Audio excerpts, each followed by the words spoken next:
Welcome back to our afternoon session, Finding Our Place. I've already learned a lot this morning, haven't you? If you'd like, you're welcome to write comments in our chat box below. If you're joining us for the first time and you're having problems connecting, we have Evan in the chat room to help you out. You can find the chat box below the video stream. And if you want to start a conversation about Threads on X, formerly Twitter, Instagram, or Facebook, please use the hashtag Threads2024.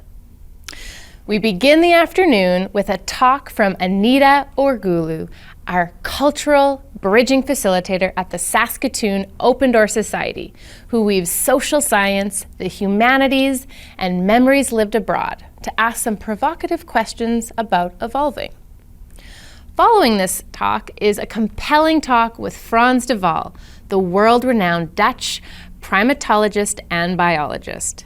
Mehdi Ebrahimpour is also a cultural bridging facilitator at the Saskatoon Open Door Society and asks Professor de Waal, what can we learn from animals about being human? This is a talk on the big picture of our biological evolution that you won't want to miss. Then we meet influential Canadian director, writer, producer, and actor Jennifer Podemski. A talented filmmaker, Jennifer has always been an empowering force for Indigenous voices since childhood. In 2020, Jennifer launched the Shine Network Institute, a nonprofit organization dedicated to celebrating Indigenous women in film and television through training, mentorship, and professional development. As a showrunner, Jennifer was instrumental in overseeing the 6-part TV series titled Little Bird, which won Best Director and Best Screenplay at the Canadian Shorts Film Festival in 2023. Listen to her story and witness her evolution from a young Anishinaabe Polish youth to the accomplished person she is today. And interwoven between these talks, we have 3 more artists to showcase in our Thread studio who responded to our call for submissions. The photography of Bukunmi Oyewole, a series of paintings from Soroush Dabiri, and a photographic work from Anne Doyen. But let's begin with a short monologue from Anita that stirs our hearts and minds to set the stage for a stimulating afternoon.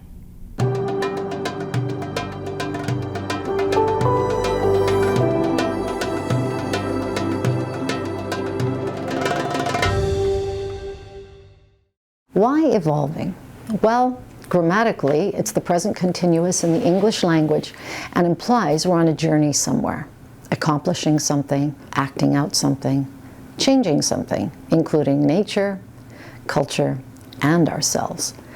Evolving continues along a trajectory of our other Threads themes: belonging, becoming, perceiving, telling stories and asking questions along the way. Let's begin. Do we humans actually evolve, or do we just make new tools and repeat the same mistakes in a series of repetitions as civilized barbarians? And what is civilization? Who defines civilization? And who are barbarians? What makes them barbarian? Who decides who is a friend or a foe? You once wrote, dear soulmate, battleships filled with mines float in the bloody seas of my eyes. Oh, how I understand you now more than ever. Now when you are safe under the ground and have returned to rain on us, we above yearning for love. The term evolution is equated with Charles Darwin, but what is less known about Darwin's work is that he also warned about devolution. Curiously, the 19th century British elite omitted devolution from the discussion on Darwin. Instead, the elites conflated evolution with the survival of the fittest from Herbert Spencer and used it to pump energy into their global exploits against other European nations in a race to end World War I and the collapse of 4 empires that soared immigration across the world, the uprooting of humans, lands, and dignity, and with it, new waves of technology across the Wild West. My ancestors fled these very bullets, asking merely for a chance to live, just as we do today. Soulmate. Do you remember those times? Evening dinners of white cheese, melon, fish, bittersweet rocket greens, and racke, the warm, moist towels fragranced with cologne to refresh our hands, cigarettes on the balcony, blowing puffs into the cool Lodgevert electric blue sky, where the crescent moon and North Star greeted us, assuring all would be safe. And in the distance, a song played. I'm older now, but still running against the wind. And how we cleansed each other's souls and bathed our feet in the little plastic basin of soapy water. The books we discussed and debated, even the nasty one from Samuel P. Huntington, The Clash of Civilizations. Perhaps the fabricated story of what Samuel and his cowboy friend in power at the time envisioned for the global future. Remember when we tossed it in the water as if to wash it of dirt? Oh, but we shouldn't be disrespectful to books, even that one. So we rescued it. Now it sits, pages curled and yellowed, on my bookshelf in Istanbul. No need to read it again. Fantasy has become reality. I recall how that book dismayed Edward Said to no end. When was that? Back in 1895 during Kulturkampf? Or was it 1995 in America? Or was it 2025 or in 2125? Instead, I recall with great fondness the friendship and collaboration of Daniel Barenboim and Edward Said cultivating seeds of love, knowledge, and music in the West Eastern Divan Orchestra. Knowledge is the beginning. Oh, soulmate, where have all the flowers gone? Long time passing. And when will they ever learn? When will they ever learn? Is it greed? But all Mayakovsky ever needed was a freshly laundered shirt. Remember I told you the story of how I peeked into his 3-by-3-meter room in the Moscow Museum well over a decade ago? Although forbidden, I opened the door and sensed this was enough room for him to write, to think, to love. A small fireplace to the left of the door, and on the right a wooden desk, chair, and lamp with a small photo, and a single bed stretched along the right wall. A window illuminated a hand-woven carpet in the middle. Mayakovsky, although you warned her not to, Tatiana, one of your loves, exiled in Paris, did give her legs to the oil and gas tycoons in the end. Is it the ebbs and flows of economic cycles and relentless competition that cause conflict? Are we foolish to lend our ears to CEOs, statesmen, and stateswomen alike? Are we filled with contradictions ourselves and part of the problem? Do we become prey to the slogans repeated over and over? When they teach and tell us, just do it, what is the it? Or when they boast, bring it home, what is the it? Are they divorcing our minds from our hearts, our instinctual sense of being peaceable? White phosphorus made in America, exported to the world. Is it reason to be proud? Is it reason to read the playbook? What is a playbook? Does everyone have a playbook? Are there drawings in the playbook? Is coloring outside the lines allowed? What color crayons are used? And does the playbook include new traumas created in the present? Future generations will have to account for these, won't they? Can they give us a break for a moment? Some haven't healed from the last 50, 100, or 500 years. Do they expect us to remember to forget everything? Will well-heeled scientists concoct a happy pill to make us happy? Evolution is inevitable. Do you remember people from a land called Canada? Or is it Turtle Island? That the prairies were once an ocean bed where dinosaurs roamed? Maybe it's a good thing to evolve. and kick some of our old habits like smoking arrogance, superiority, and judgment of one another. Maybe the world will turn from unipolar to multipolar. Maybe new countries will show the way, like farthest south in the African continent, born from painful experience.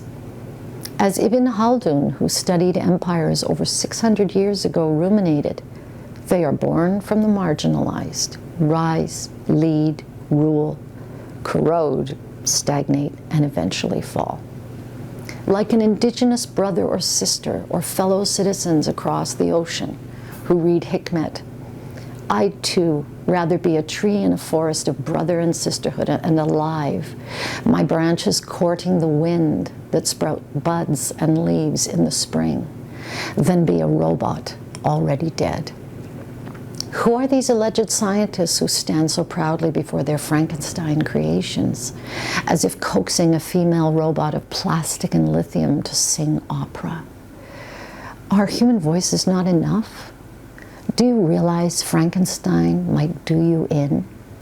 Remember Stanley Kubrick's film Space Odyssey 2001? How? But it is said, don't exaggerate, it won't be like that. Are you sure it won't be? Who will be the winners? What does it mean to win? Must winning come at all costs?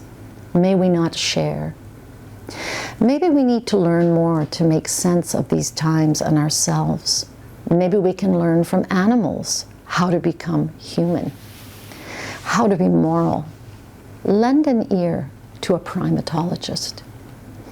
Might one's upbringing and values learn from family, parental guidance or lack of, and social constructs shape how the next generations evolve?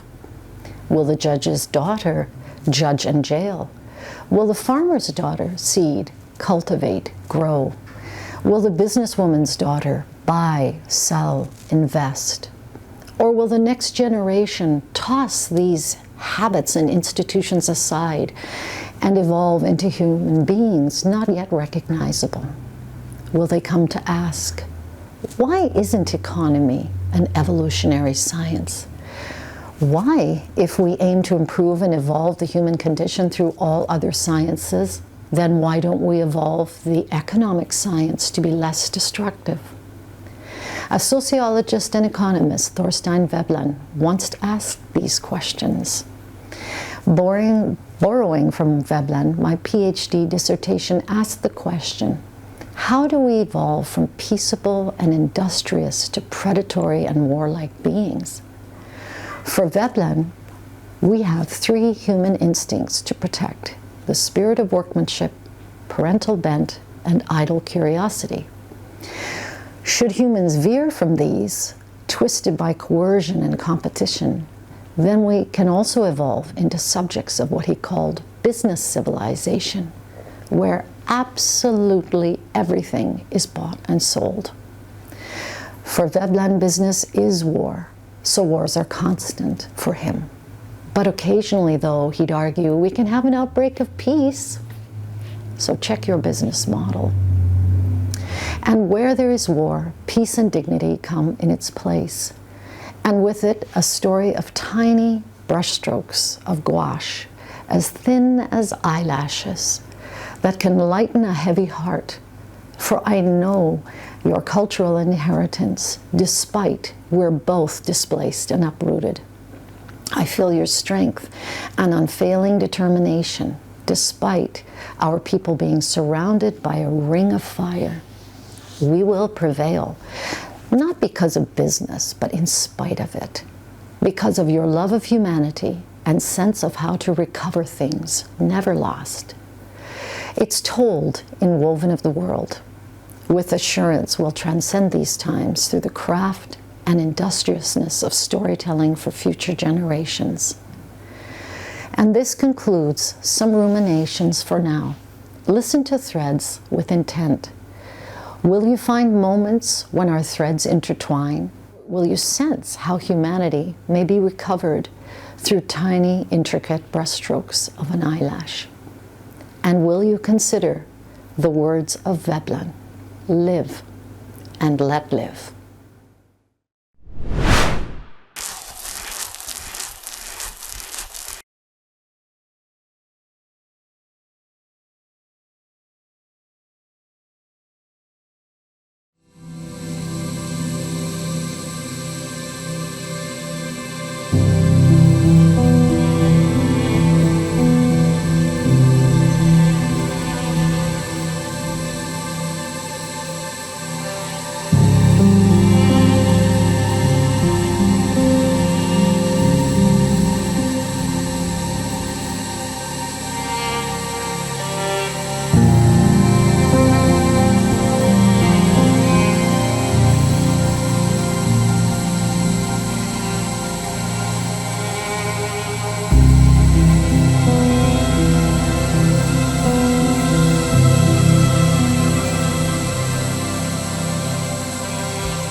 Hello and welcome to Threads 2024.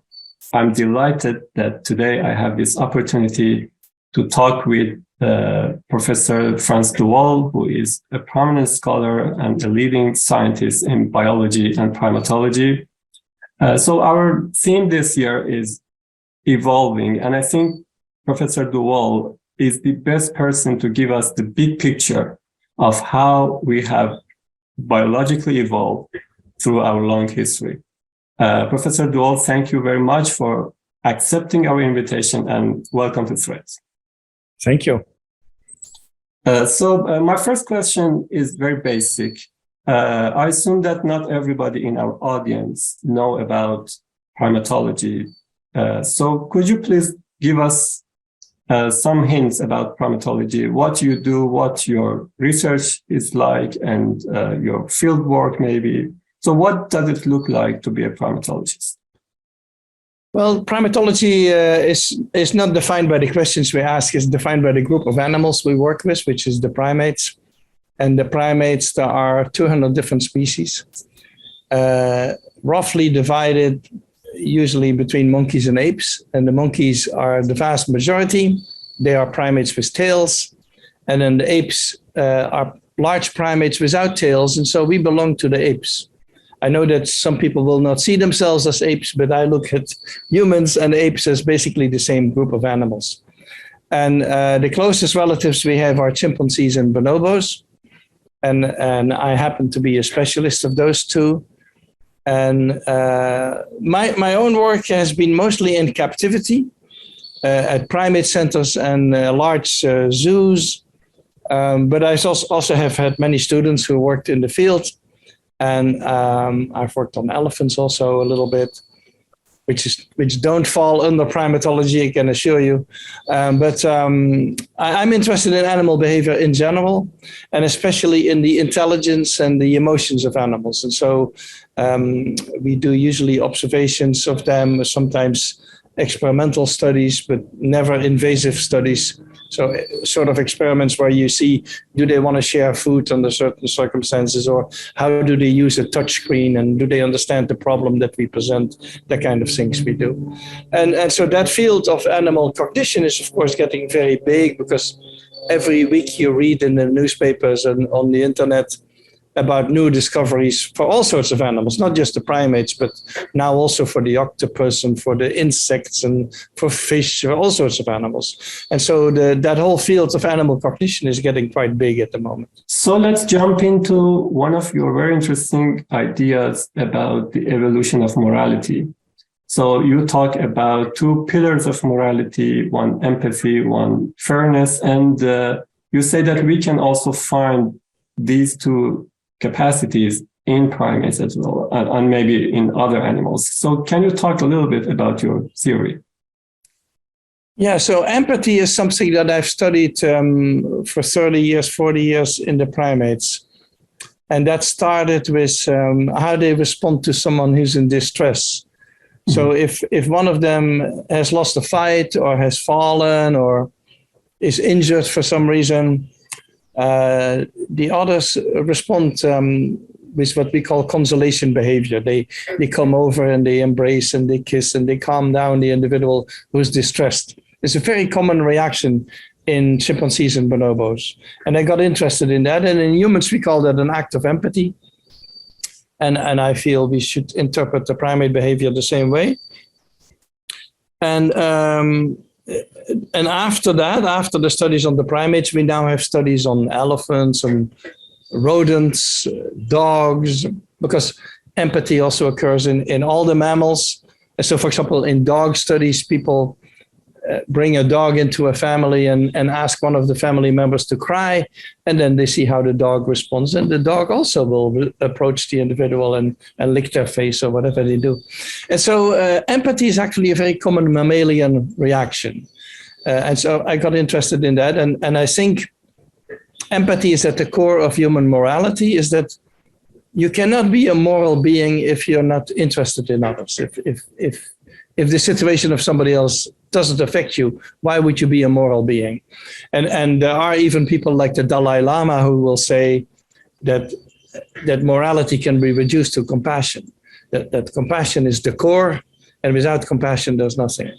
So I think it's extremely important capacity, and I'm not saying that these primates are moral beings the way we are, but they certainly have the beginnings of it, let's say it that way. And then fairness, that's a very different issue. There's a very famous video clip that we put on the internet and that has now been seen by 200 million people of two monkeys who sit side by side, two capuchin monkeys, and they need to do the same task. If you give them the same rewards, they will do it 25 times in a row and it's no problem. But if you give one of them grapes and the other one cucumber, and grapes are much better for them than cucumber, then the one who gets cucumber starts to refuse and becomes angry and irritated and is not happy with the division of things. And so even though that monkey would normally work for cucumber, he doesn't want to work when the partner is getting grapes. And so I got interested in inequity and fairness, which I think is also part of human morality, because our moral systems are designed, so to speak, to promote cooperation. And cooperation is only possible if there's some sort of equality in rewards. That's why at the moment, having billionaires sort of rule the world is a problem for many people, because it means that the ones who have everything, they also get everything, and they decide everything. And we are very unhappy about that situation.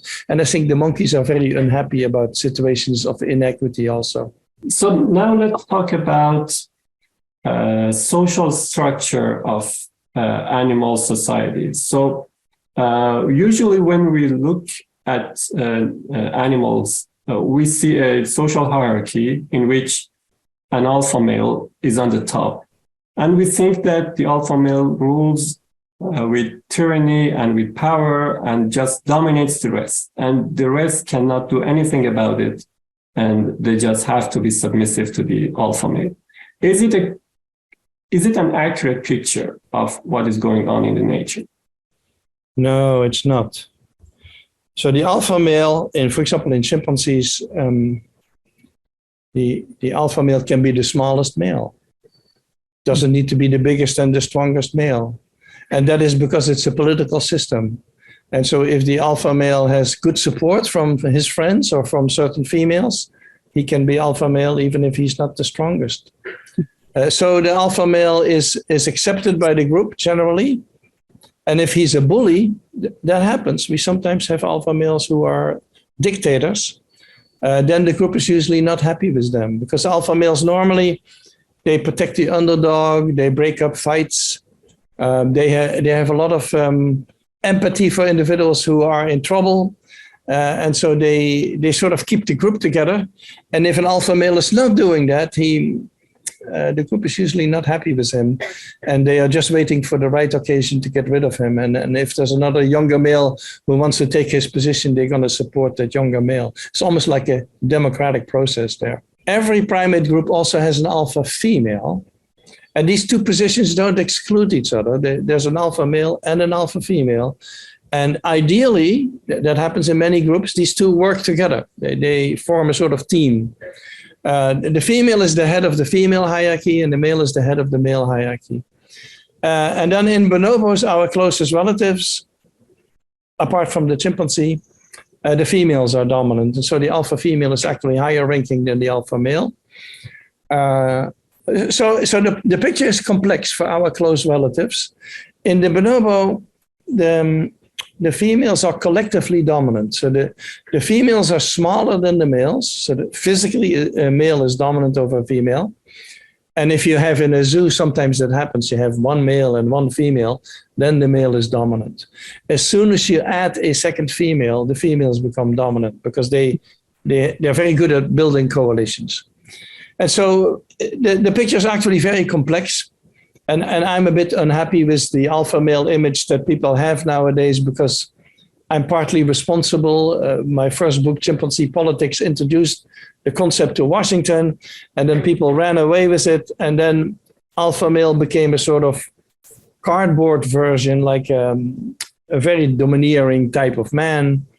which is not what I intended it to be. In primatology, it just means the top male and the top female.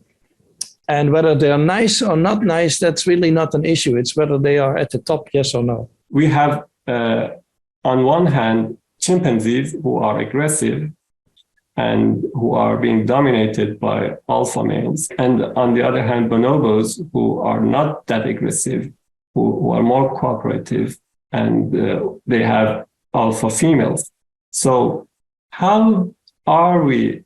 So because both of these groups are our close relatives, as you say. So how we can orient ourselves with respect to these two different groups? So we share with the bonobo the female bonding, which bonobos have very clearly, and I think human society has very clearly, and the erotic side of the bonobo. And then with chimpanzees, we share the male bonding, because chimpanzee males do a lot of things together. They are rivals and friends at the same time, and they travel together and they hunt together and things like that. So we have with the chimpanzee the male bonding, which is also very common in human society, and a bit of an aggressive nature. We are quite an aggressive species, I would say, more so than the bonobo. So we have things in common with both. We combine all that, and then we have one thing that is ours, uniquely ours, which is the nuclear family. So in chimps and bonobos, the females do all the work with the children. There's almost no male help. Males may sometimes protect them. That's a thing they can do, but other than that, they don't do much. And the males are very well capable of caring for the young, and we know that sometimes they adopt them when there's a female who has lost her life, and then they adopt sometimes the orphans. So they're very well capable of doing it, but they just don't do it. And we humans, we have evolved the nuclear family, which consists of a man and a woman, sometimes one man and multiple women, but the principle is that men get involved in caring for the young. And that's a uniquely human feature. It has allowed us to reduce the interval between births. So a chimpanzee or bonobo, the female gets a baby every 6 years or so. She cannot handle more than that because she's traveling through the forest. She cannot have 10 kids following her, so she has very few children. But since we have nuclear families, we have reduced that. And in hunter-gatherer groups, for example, the interval is 3 years or 4 years. And so we have reduced it. And our success in the world, if you call it a success, having 8 billion people, if that's our success, it comes from the nuclear family, I think. Usually when us humans do an aggressive action, we say maybe don't act like animals. And what you just said about bonobos, that they are peaceful, makes me think if it's a fair thing to say. How aggressive are we as humans compared with other animals? Yeah, we have genocides. And that's the occasional murder of one person by another person. That is not unusual in the animal kingdom, a deadly fight. But doing it at such a large scale as we do, and so systematically as we sometimes do, that's a horrible human characteristic. There's the only animals I know that potentially could do that are the ants. The ants have wars between enormous colonies, and they eradicate each other sometimes. But they are very distant from us. But in the animal kingdom, in the mammals, I don't think there's any mammal who will systematically start eradicating another group. And so that's something that humans do. And then we have developed weapons of mass destruction. And so we have the potential of massive killing. And we sometimes do that. And of course, if you look at the history of the world, and I'm not even just talking about World War II when the Holocaust happened, because there's many Holocausts that happened. It's not just the one in Europe. There's other ones that happened, and where one group systematically eradicates another group, and that's a human thing. That's uniquely human. The occasional aggressive outbursts of violence between individual people, that's maybe more comparable to what happens between animals. there is an idea called social Darwinism that says that competition is natural. When we look at the nature, all we see is competition between different species, and only the fittest can survive. The rest will just perish. And they say that this is how we should organize our society as humans. We should just compete with each other. Only the successful one will survive and the rest will just die. So what do you think about this idea? And does it picture nature accurately? Yeah. Social Darwinism came from Herbert Spencer, who adopted Darwin's ideas and then turned it into some sort of social theory. It doesn't come from Darwin himself. He didn't agree with it. But social Darwinism is the core of many conservative thinkers. And so in the time of Ronald Reagan and Margaret Thatcher, that became the mantra. We need to be selfish. We need to work. Greed is a good thing. Competing is a good thing. And we need to build our society on these individual selfish interests, basically. And that was presented as natural, was presented as that's how nature works, so society should do the same thing. The problem is that nature doesn't work that way. Nature, it's a projection on nature. Nature is actually quite cooperative. So there are many animals who work through cooperation. So for example, lionesses, they hunt together. Wolves, they hunt together. Orcas, they hunt together. But also, if you're not a carnivore, the elephants, they travel together. The primates, they travel together. And they help each other. And they warn each other for danger. And they sometimes share food with each other. And so there's an enormous amount of cooperation in the animal kingdom. And I'm not even talking about the social insects, where it's very highly developed. And so the idea that individual interest underlies everything in nature is nonsense, because yes, there is plenty of competition. If you look for it, you're going to find a lot of competition in nature. But if you look for it, you're also going to find a lot of cooperation in nature. And that was forgotten by the conservatives, I think, is that cooperation is actually the core of society. You don't need societies if you don't cooperate. Then you could just each go their own way, you know. So it's a misrepresentation of how nature works. And that's also the reason why Darwin didn't agree with Herb Spencer. Based on this understanding of society as a competition, we humans tend to praise the winners usually, and we just humiliate the losers. So we just look up to those who are being successful, and then we just forget about those who we think are not successful, or even we can humiliate them. Is it the same in animals? Is there any animal that doesn't behave this way?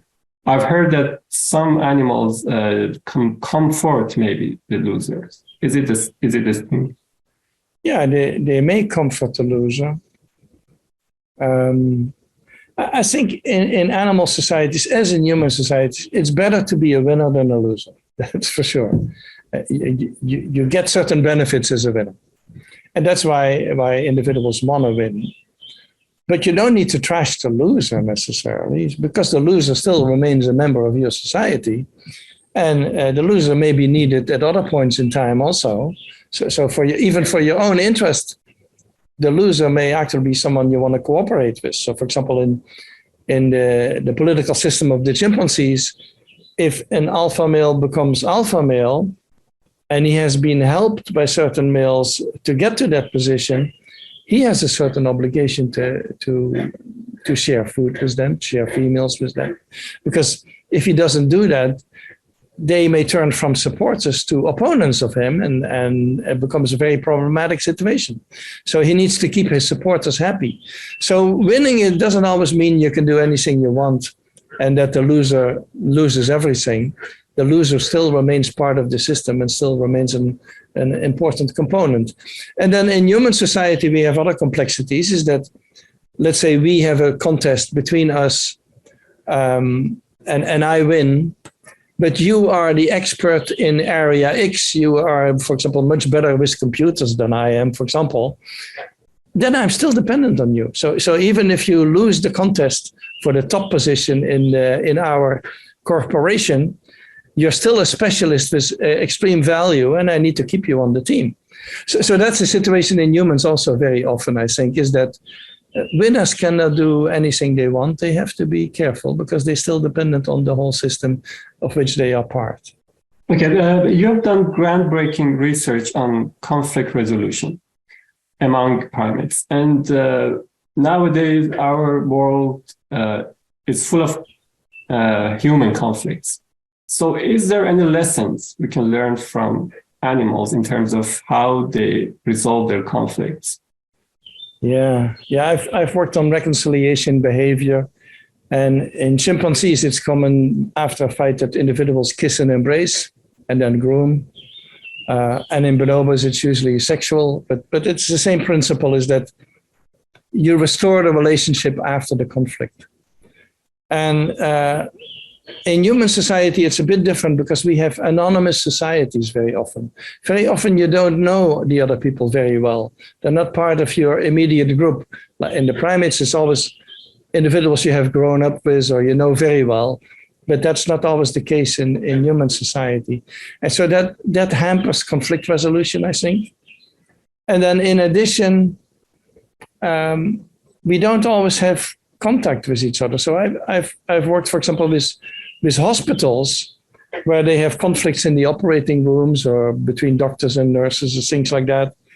And since they don't see each other outside the operating room, in social contact or up a picnic or so, they don't see each other.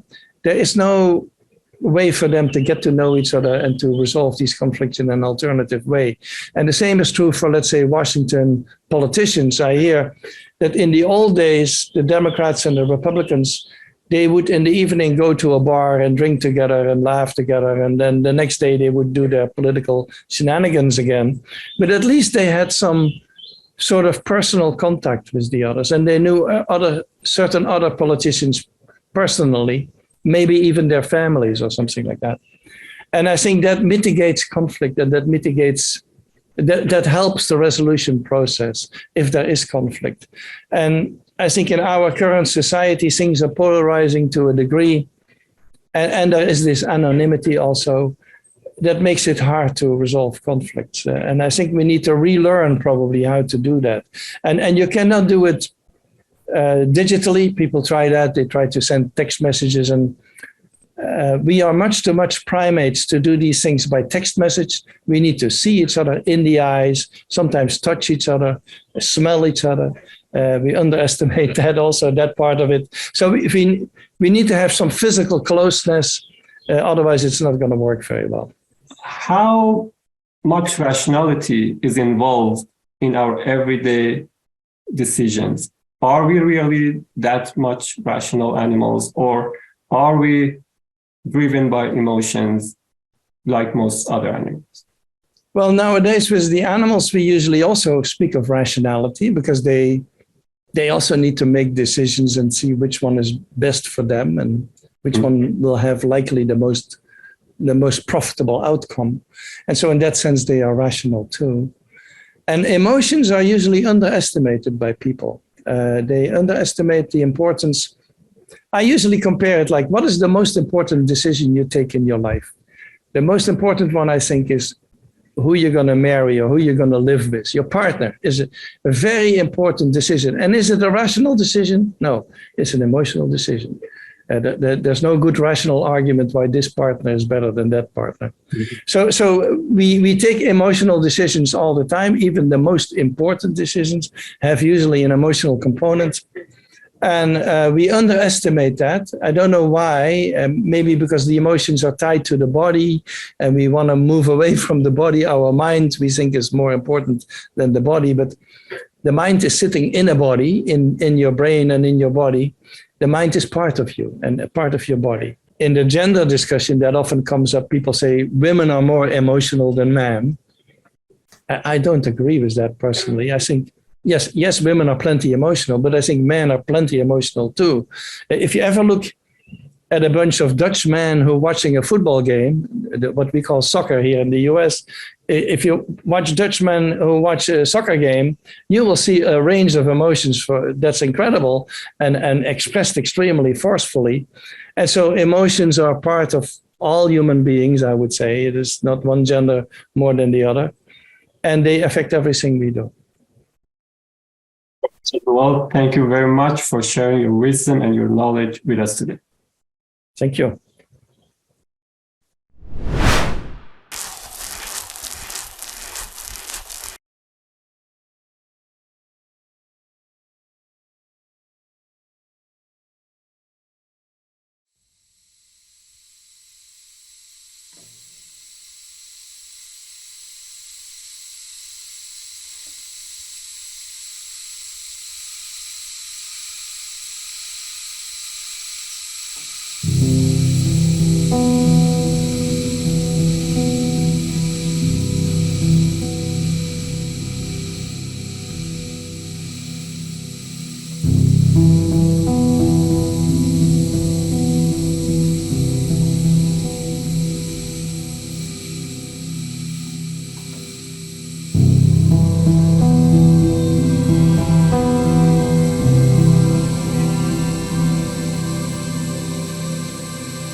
Hello, everyone.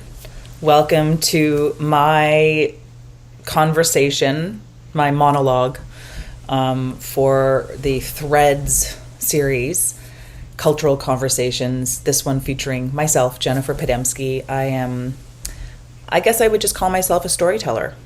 It's pretty much what I do, whether I'm producing, acting, writing, directing, and all of the other sort of things that are in between those parts of my job. I'm constantly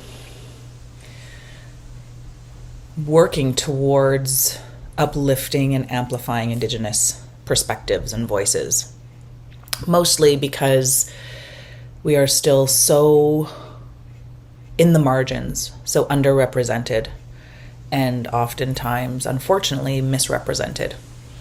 And even worse than misrepresentation, and even worse than underrepresentation, is the erasure of Indigenous people in cinema. And I think that many of the things, the socioeconomic realities that we're facing today in our communities are a direct reflection of the way in which we were portrayed or not portrayed in cinema across time. And I think a lot of what I have to say today goes back to really why I got started in this business. I'll answer some of the questions that were given to me by my friend Dawn to help me participate in this in a more focused way. I really just started off wanting to be a performer. That's what I wanted to do with my life.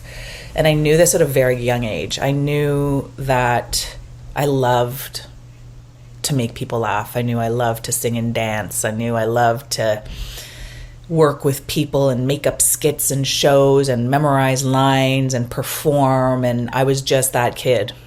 I was that kid. For as long as I can remember, I was the kid who, with the hairbrush in the mirror, singing and performing and mimicking and acting and imagining. And it's like, I was, it's like, oh, that's just Jenny. That's what she does. That kind of kid. And then as I got older, I think I was like 4.5 when my sister Tamara was born. And as soon as, she turned 2 or was of the age, let's say 4, that we could, make things together and perform together, I enlisted her right away as a performing partner.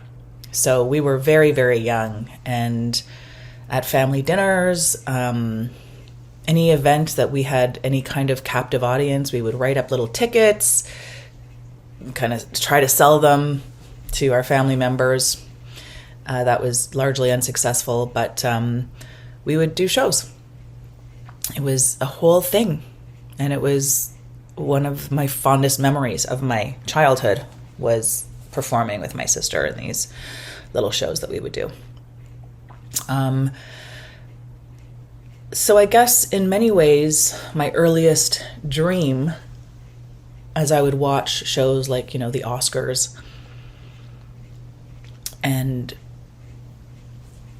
dream of what that must be like to be a part of a group of people who do this for a living, as a career, and then get up in front of an audience and receive recognition for the work you do.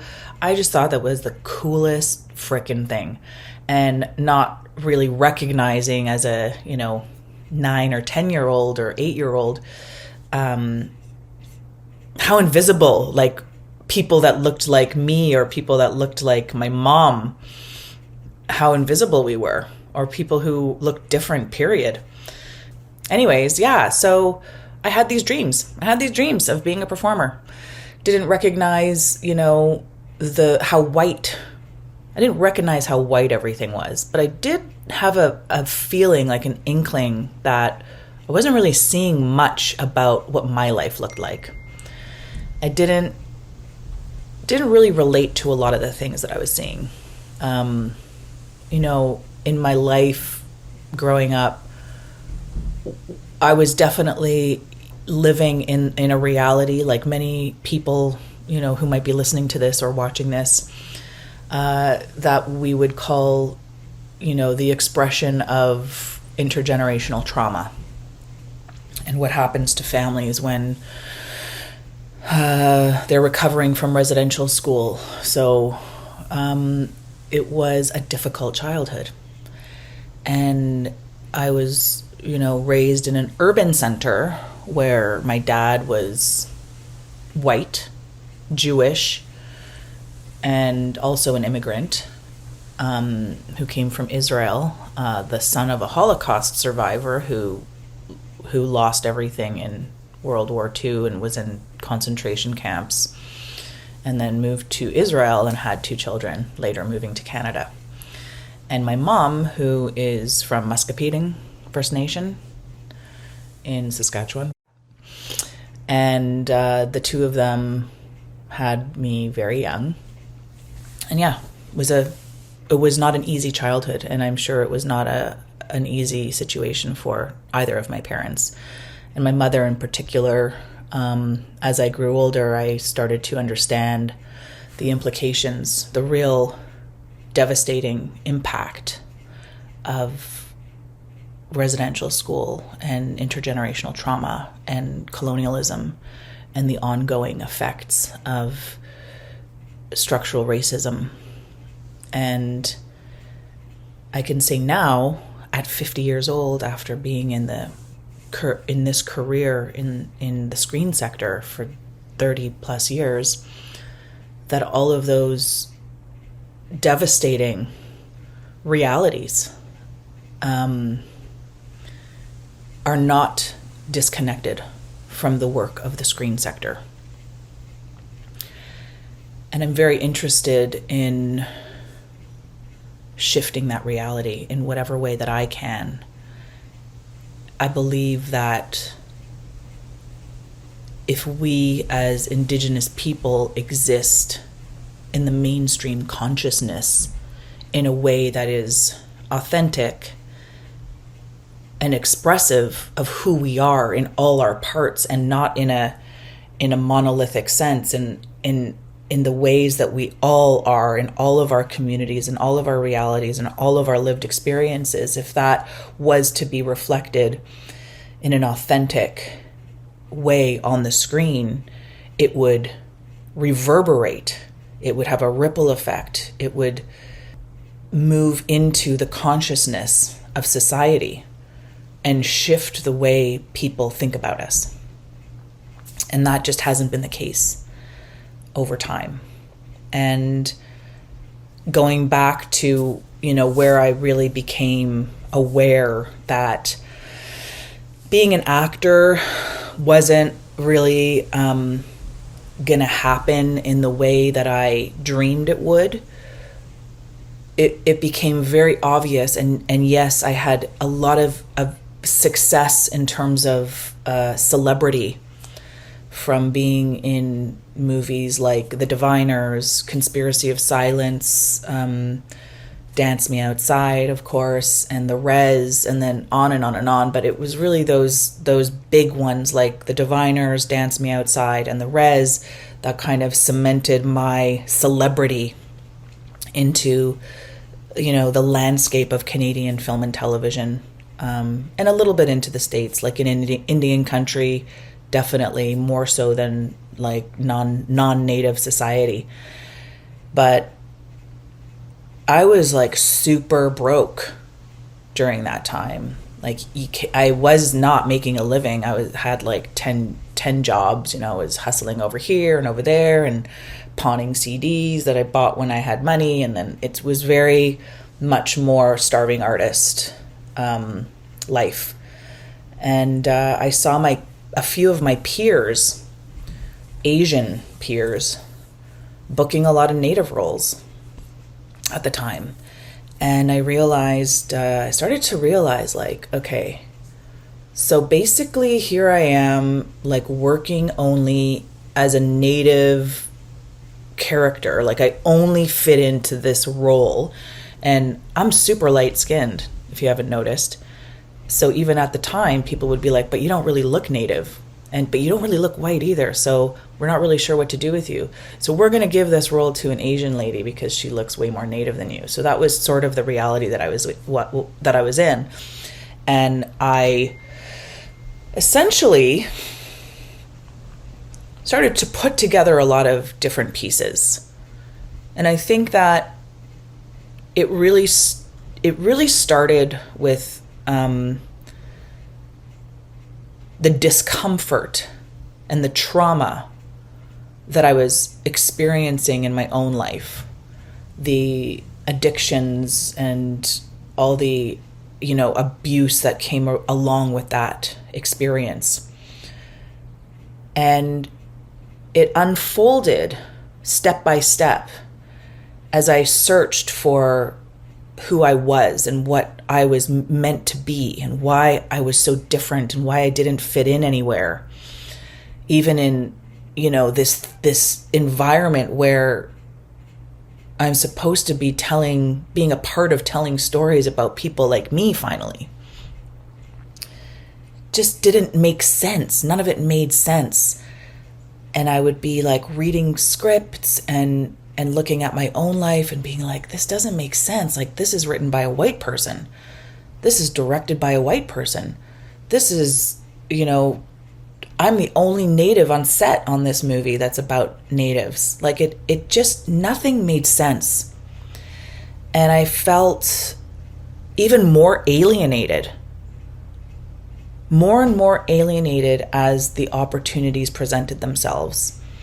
So there came a time in my early 20s when I really became very clear about the connection between how we as Native people, as Indigenous people, as Anishinaabe people, and whoever you are and wherever you come from, how we see ourselves, especially those of us who did not grow up immersed in our community or culture or belief systems, how we see ourselves and how other people see us, and the connection between current socioeconomic issues, disproportionate outcomes in all kinds of areas like education and health, how it all stems from propaganda. And having a grandfather on my dad's side who was in the Holocaust and understanding how propaganda essentially created a belief system in Europe at that time that made people believe that Jews were evil and inhuman enough to completely commit genocide on, and nobody saying anything about it. Propaganda was a big part of making that happen.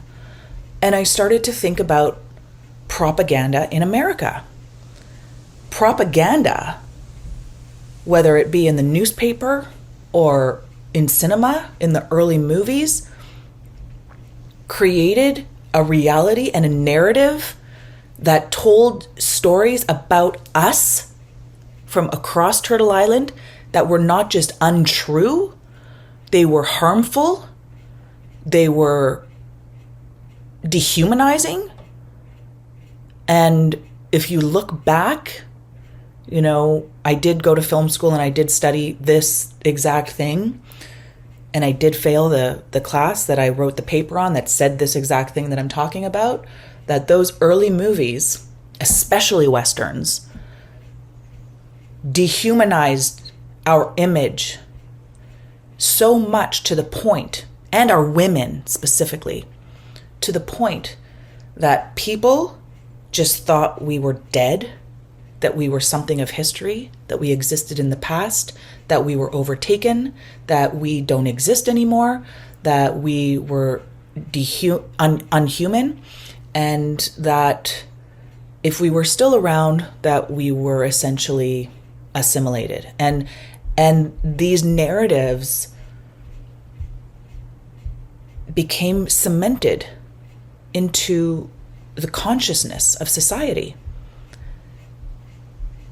And on top of that, like, aside from the entertainment component of how that propaganda was propagated, we have the news media and the far-reaching kind of message to settlers and, Europeans to come to this place and start a new life and live the American dream, or live the dream you've always wanted. Leave the place that you're from and come here because there's free land. That is propaganda. It's very windy here, and I think the ancestors are just like, you sing it, sister. So I hope that what I'm saying is resonating in a way that maybe you haven't thought about it before, that what we're really talking about here is not, necessarily making sure that we have authentic storytelling. It's to understand that the reason we as Indigenous people need to take control of the narratives that are being shared in the mainstream media is because our stories not only have not been told properly or effectively or multidimensionally or authentically, and not only because we have been erased from history through the education system and through cinema and through media, it's also because we are experiencing, we experienced the effects of propaganda. Now, this is, my opinion. I know that people do talk about this elsewhere, but this is my opinion. And to go back to how I became a producer, these are the pieces I started to put together. And I remember, very clearly the moment that it happened, because it wasn't a moment. It took so many years to build, but it was sparked in a moment of realization when I moved to New York City to live with my sister Tamara, slept on her couch while she was in a show on Broadway called Rent. And she allowed me to sleep there because I was essentially, trying to figure out what the hell I'm supposed to do with my life and my career. And I thought maybe I'll try New York. And in the process, I wasn't very successful there. But I remember sitting, it was like Christmas Eve. It was Christmas Eve 2000 and, no, not even 2000. It was 1998 Christmas Eve going into 1999. And I guess I was 24 years old and I was sitting there. The snow started to fall. It was like the first snowfall in New York City that year. I believe it was. Anyways, it felt that way. And I was just thinking, I have to become a creator.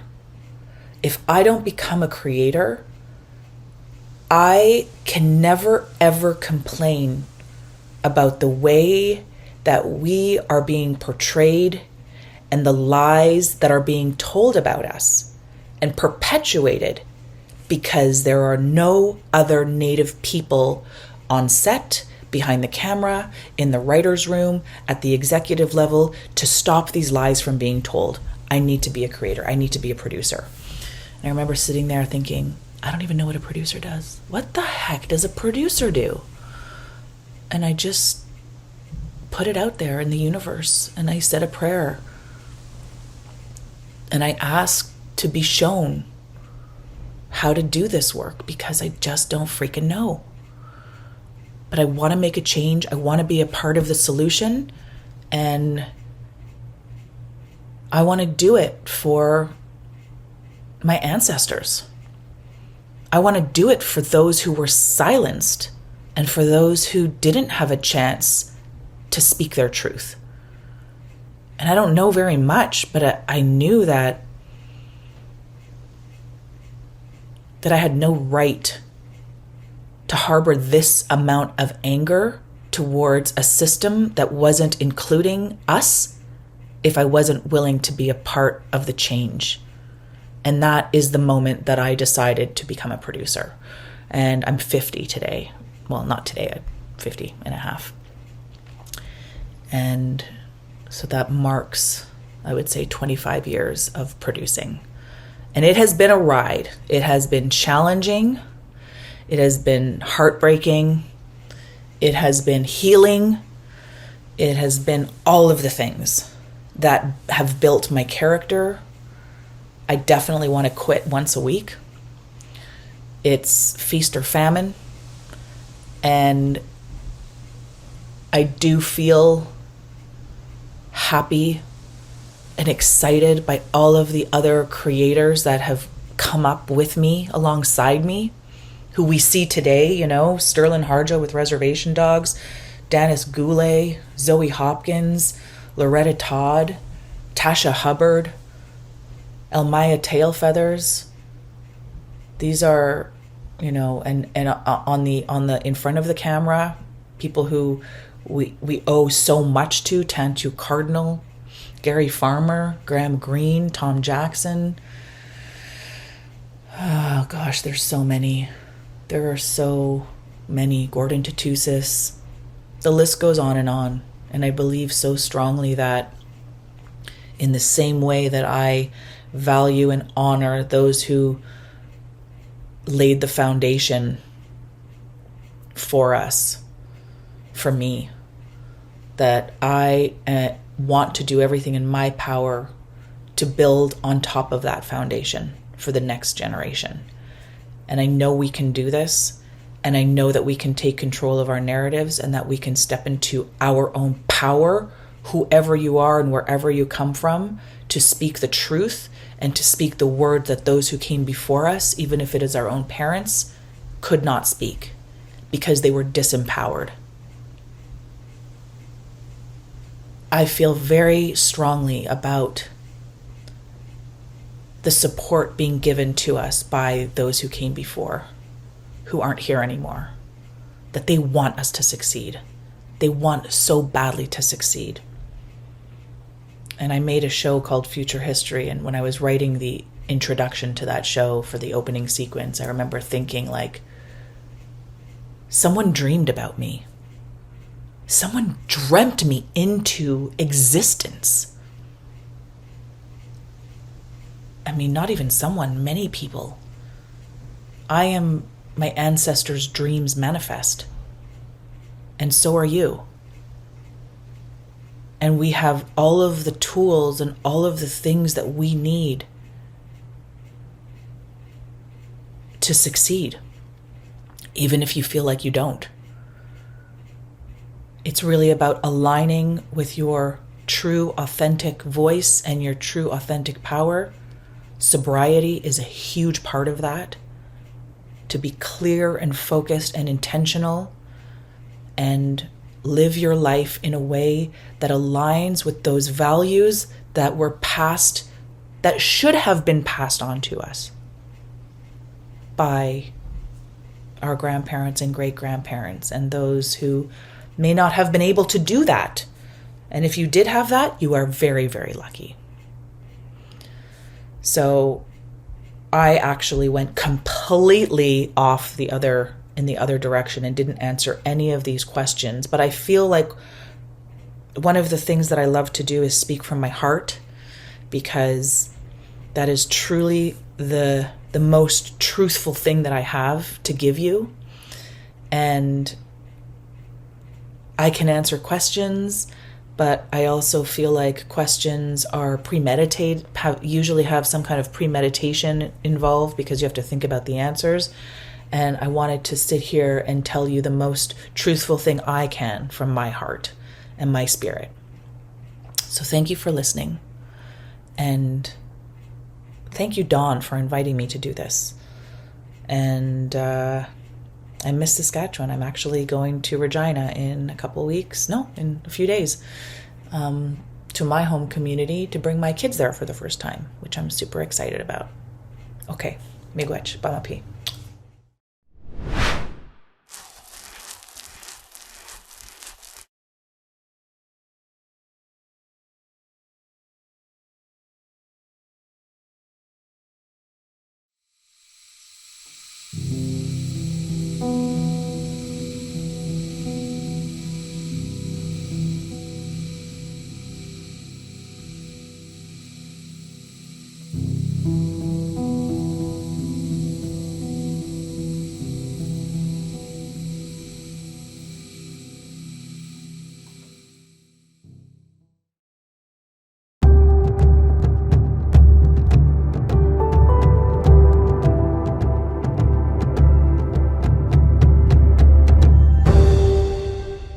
What an engaging series of talks that was. Perhaps I'll begin by thanking artists Bukunmi Oyewale, Soroush Dabiri, and Anne Doyen for their fine work. I think Anne Doyen's photograph speaks to Jennifer's statement about always uplifting Indigenous representation. What a journey, Jennifer, in arriving at the crucial realization that things were not right in the screen industry and how that speaks to the socioeconomic unfairness for Indigenous peoples. It's about time that trajectory changes because propaganda dehumanizes. I support the idea that Indigenous need to exist in the mainstream consciousness that is authentic and expressive in all their roles to shift the way people think. Maybe we need to do that for many others too. We sense this evolution is underway, Jennifer, so we'll take your words of wisdom with us. Step into your own power and speak the truth. Align with your true authentic voice. Speak from the heart as it's the most truthful thing you have to give. And Professor Duvall, what amazing research. Yes, we do have a lot to learn from animals, especially their inherent intelligence, emotion, and empathy, as they are the core of morality. Like you asked, why would we consider ourselves moral if we're not interested in others? That's something we should all self-reflect upon. That intertwines with Anita's thoughts on social science and the overt competition based in business civilization that perhaps promotes self-interest over collective interests.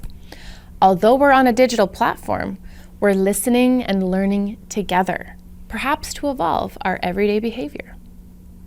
And thanks, Anita, for weaving social sciences, the humanities, and memories. Your point is well taken about the fabricated clash instead of the cooperation of civilizations. I see what you mean, that no matter where people are, they need meaningful work to contribute to society and to ensure a safe future for their children and grandchildren. And that curiosity is an inherent human instinct. The larger geopolitical competitive dimension we're all entrapped in forces us to be friend or foe, or to choose a side. But despite the horrific events unfolding before our eyes, we can still resist conflict by focusing on peace. A wise statesman once said, "Peace at home, peace in the world." Or, stated in another way by a sociologist, live and let live. And now, let's attend an art exhibition at the BAM Gallery, right here in Saskatoon. International artists from Ukraine and Iran showcase their work. We'll hear more about their challenges and possibilities of expressing themselves through art in a new homeland. What changed for them in this transition, and how has it influenced their art practices? Then we'll hear from Sergei Shvets, a ballet dancer who found himself in Saskatoon with third and fourth generation Ukrainians. His story is a compelling one, for it's not his first time in Canada. We'll learn what it's like to start over, especially when he can't find the opera house he imagined he would. Then we'll listen to pianist Anastasia Rizikov, who has performed since childhood and won the prestigious Horowitz competition at just 7. According to Anastasia, Ukrainians are inherently musical. And we'll learn how travel and exposure to diverse cultures influences music traditions across nations. How does living between cultures inform her approach to music? And following Anastasia, we'll hear from the Russian violinist Anna Klochkova, who gives us another perspective on how music evolved in Russia and what multiculturalism and music mean to her. Might we have some possible misconceptions about the role of music and creative expression in Russia? Then We'll shift from the urban to the rural and hear two stories of success. One from Captain Melissa Haney, the first Inuit woman pilot to fly for Air Inuit, and from Noel Ducana, a doctor in the rural town of Westlock, Alberta, who has an incredible winding journey of colonization and migration that brought him here. How and why are these two stories important for the evolution of the people of Canada?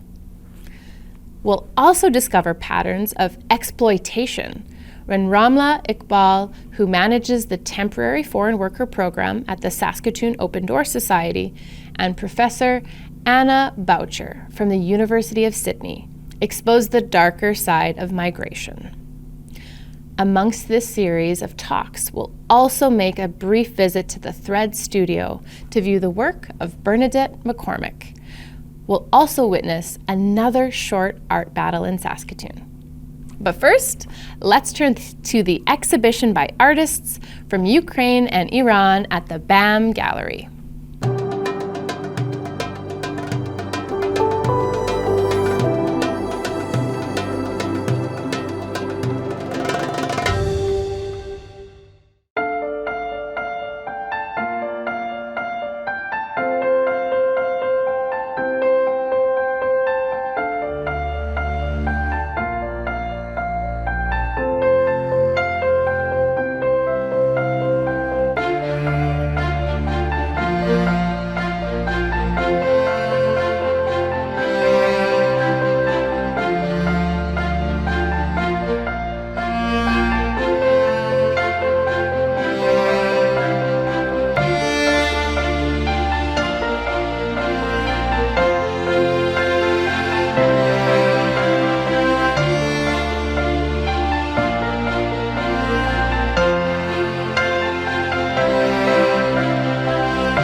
خب یک علاقه شخصیم و اینکه تحصیلاتی که داشتم و بعد از اینکه یه مدت شروع کردم به کار کردن احساس کردم که دیگه این بخشی از وجود من نمیتونم که انجامش ندم و ادامه دادم.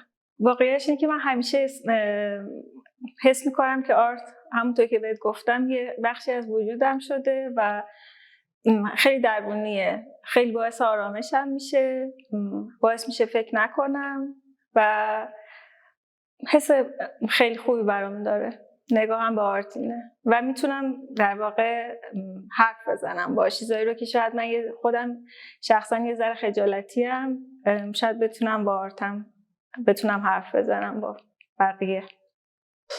من از بچگی نقاشی رو خیلی دوست داشتم و بین فرما و رنگا بازی میکردم و فهمیدم که خیلی کانکت بین اینا رو خیلی راحت میتونم انجام بدم و ایبل بودم که این کار انجام بدم. یواش یواش منو به سمت آرت کشوند. آرت از نظر من اکسپرس کردن خود آدمه که بتونه موشنال و اون چیزی که تو قلبت داری بتونه اکسپرس کنی و بیننده بتونه متوجه بشه. I think being an artist is not necessarily doing something artistic. I mean, like painting, music, sculpture, etc. Being an artist is something about your attitude toward the life, yourself, and the world. I'm sure that since the beginning of the story, there have been numerous uncountable artists, hidden artists, that people around them never realized that they were artists. And those who have had this opportunity, this chance to bring their perspective to the appearance and do something artistic, they were or they are still just lucky. And if I'm considered as an artist, that I'm quite skeptical about that. Maybe I'm one of those lucky people.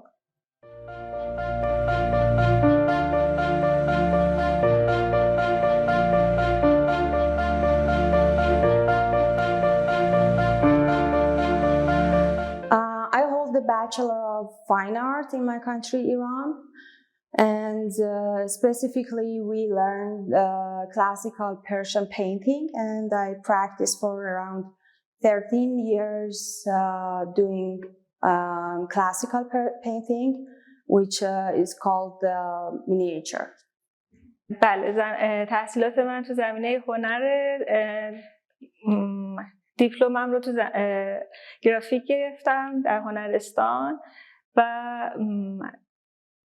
لیسانسم و فوق لیسانسم رو تصویرسازی خوندم و بعد هم که تحصیلاتم تموم شد زیر نظر چند تا استاد که توی ایران خیلی نامی و مشهور بودن دوره‌ای رو گذروندم. دبیرستان هنرستان میرفتم، یواش یواش میگم از بچگی گریجویلی رفتم به طرف آرت تا اینکه رفتم های اسکول توی هنرستان و بعد رفتم تهران برای رشته هنرهای تجسمی، اونجا درس خوندم و کارم هم نقش و نگارهای دوره صفوی بود موضوعش و بیشتر منو به اون سمت کشوند تا اینکه انقدر من اینو ادامه دادم که وقتی برگشتم به اصفهان اومدم توی کارهای مینیاتور و دانشگاه پردیس رفتم، از کورس‌های اونجا استفاده کردم چون تو نقش و نگاره ها و نقاشی‌های صفوی کار مینیاتور فرشور بود.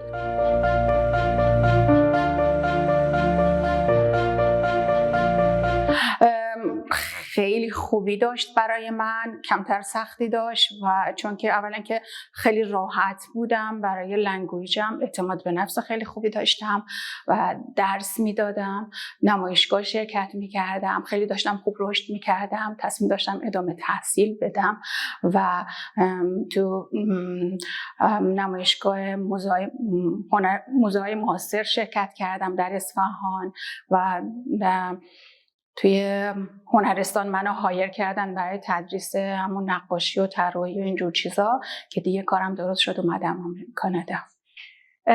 آرتیست بودن همه جای دنیا به نظر من سختی‌های خودش داره و یه محدودیت‌های خودش رو. توی کشور ما هم طبیعتاً همینطوره. حالا من چون بیشتر سوژه هم زن هست و دلم میخواد زن رو نشون بدم توی کارهام، یه سری محدودیت‌ها به خاطر مذهبی که داریم و به خاطر شرایط اجتماعیمون مجبوریم که اون محدودیت‌های ما بیشتر میشه.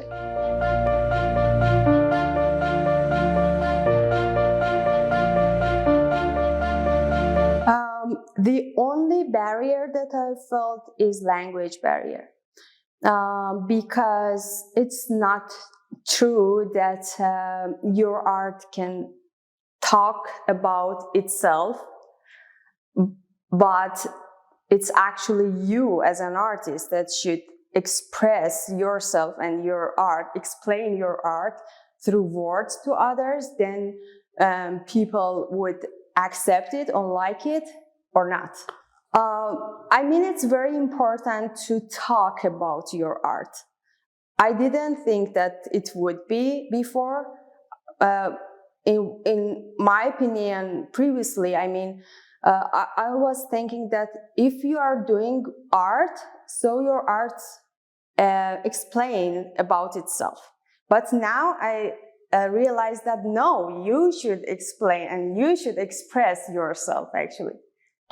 خب وقتی که مهاجرت کردم به اینجا سختیاش این بود که اول این که خب لنگویج بود، خیلی برام یه چیز هیوجی بود چون از زیرو اومدم، یه دفعه کارم درست شده اومدم و بعد بچه دار شدم با یه بچه پسر 6 ساله، بعدم یه بچه دوم اومد و دیگه چالش زندگی و خانواده و این چیزها رو داشتم، ولی در عین حال یواش یواش برای خودم آرتمو داشتم و تو کامیونیتی کلاس‌های خصوصی داشتم که کامیونیتی خیلی ساپورت می‌کردم، تا اینکه من بعد از 5 سال تو تورنتو بودم موو کردم ساسکاتون و اینجا دیگه یواش یواش بهتر و بهتر شد همه چی. موانع اینجا خیلی زیاده به خاطر اینکه همون مشکلات کالچریه و زمان ندارم، چون که من باید چالش اینکامو دارم و اگر که خب یک اینکامی داشتم، وقتی نقاشی میکنی وقتی یه اینکامی برات بیاد خب تو این فیل امتی بودن رو نداری و خیلی راحت ساپورت داری و میری کار میکنی و 100% رشد میکنی. ولی خب این چالش رو دارم، نتورکینگ چالش رو هستش دیگه براتون بگم، اینکه کانکت نیستم با بقیه آرتیستا، اینم یه چالش دیگه ایه. من فکر کنم محدودیت‌های من بیشتر شخصی بوده، یعنی مربوط به خودم بوده، شاید مربوط به اجتماع نیست. یکی از مهمتریناش خب تفاوت زبانمون بود و چون من شخصا یه مقدار خجالتی بودم، یعنی هستم، یه مقدار ارتباط برقرار کردم برام سخته، اما تفاوت فرهنگی، زبان و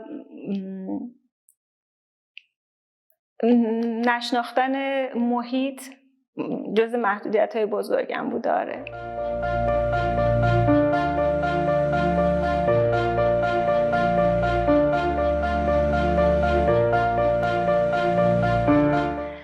نه، شیوه کارم تغییر نکرده، شاید موضوعاتی رو که کار میکنم فرق کرده، اما متریال و سبک کارم همونه، چون بعد از گذر زمان شما یه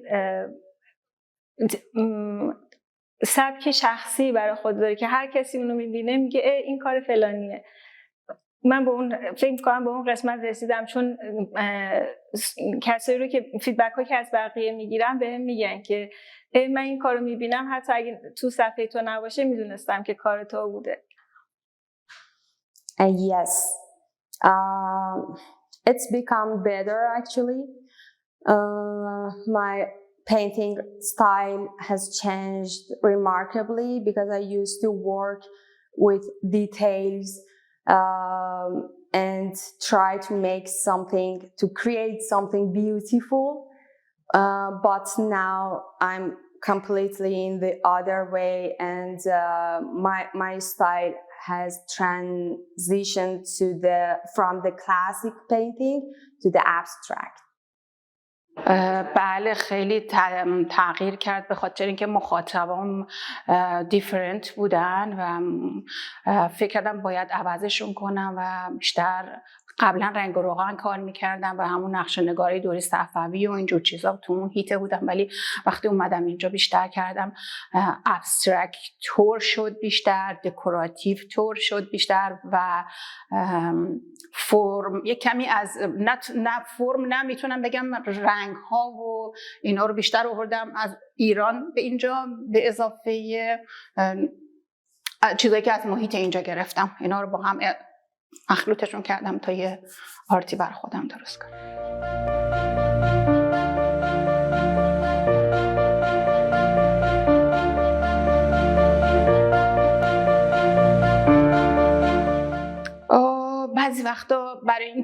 بعضی وقتا آرتو میکنم به خاطر اینکه ساپورت مالی بگیرم و به خاطر همون مجبور میشم اون چیزی رو درست کنم که مخاطبم دوست داره، ولی اون وقتی که اون چیزی رو میکشم که خودم دوست دارم بعضی وقتا فکر میکنم شاید زمان میخواد تا مخاطبم کار منو دوست داشته باشه.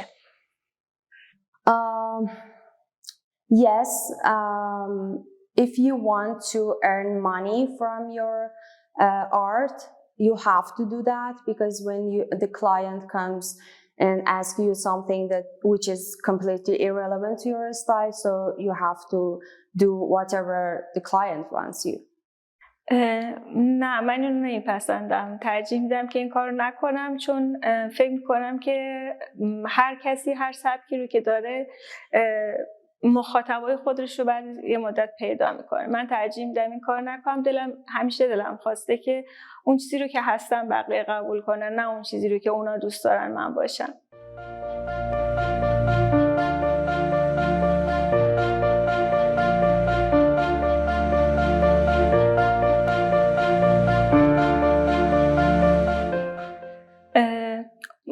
تونستنش رو واقعا نمیتونم بگم، ولی تلاشمو کردم که این کار رو انجام بدم.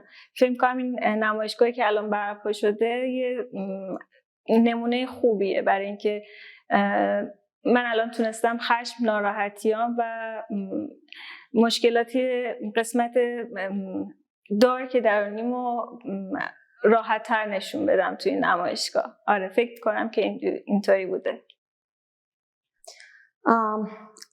I'm actually trying hard to do that. I think living in Saskatoon has given me this assertiveness to be completely myself and divulge my emotion without considering others' judgment. I'm trying to be completely myself and doing whatever I want through my art. 100% میتونم هم با رنگ ها، هم با فرم ها، شکل ها و اون چیزی که تو قلبمه و بیارم بیرون.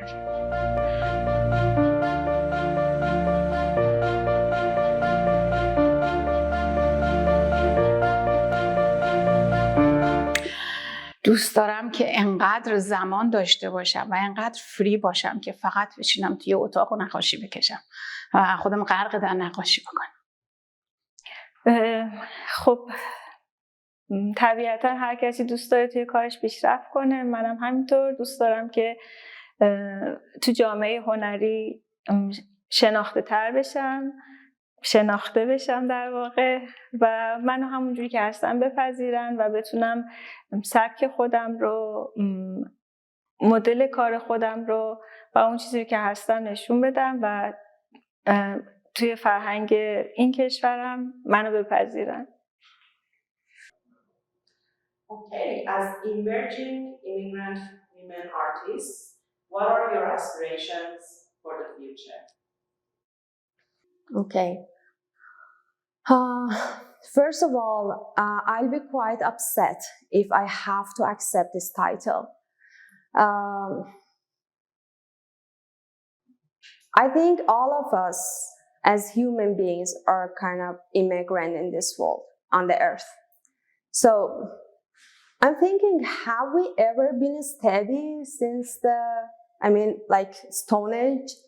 We are always moving around, so we are all immigrants.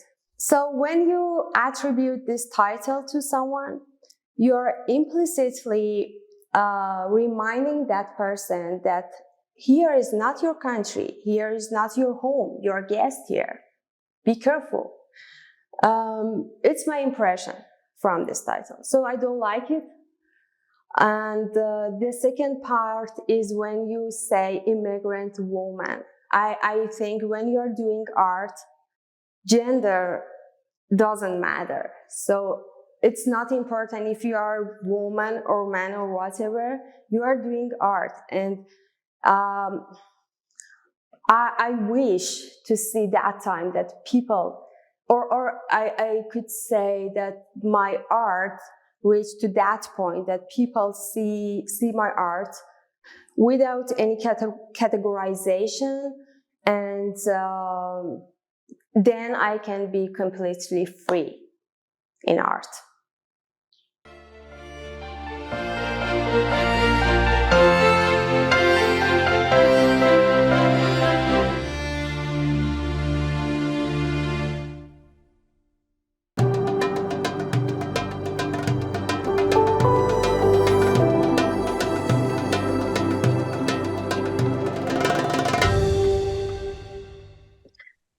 Hi, my name is Anastasia Rizikov. I am a pianist of Canadian origin, and I'm currently based in Paris.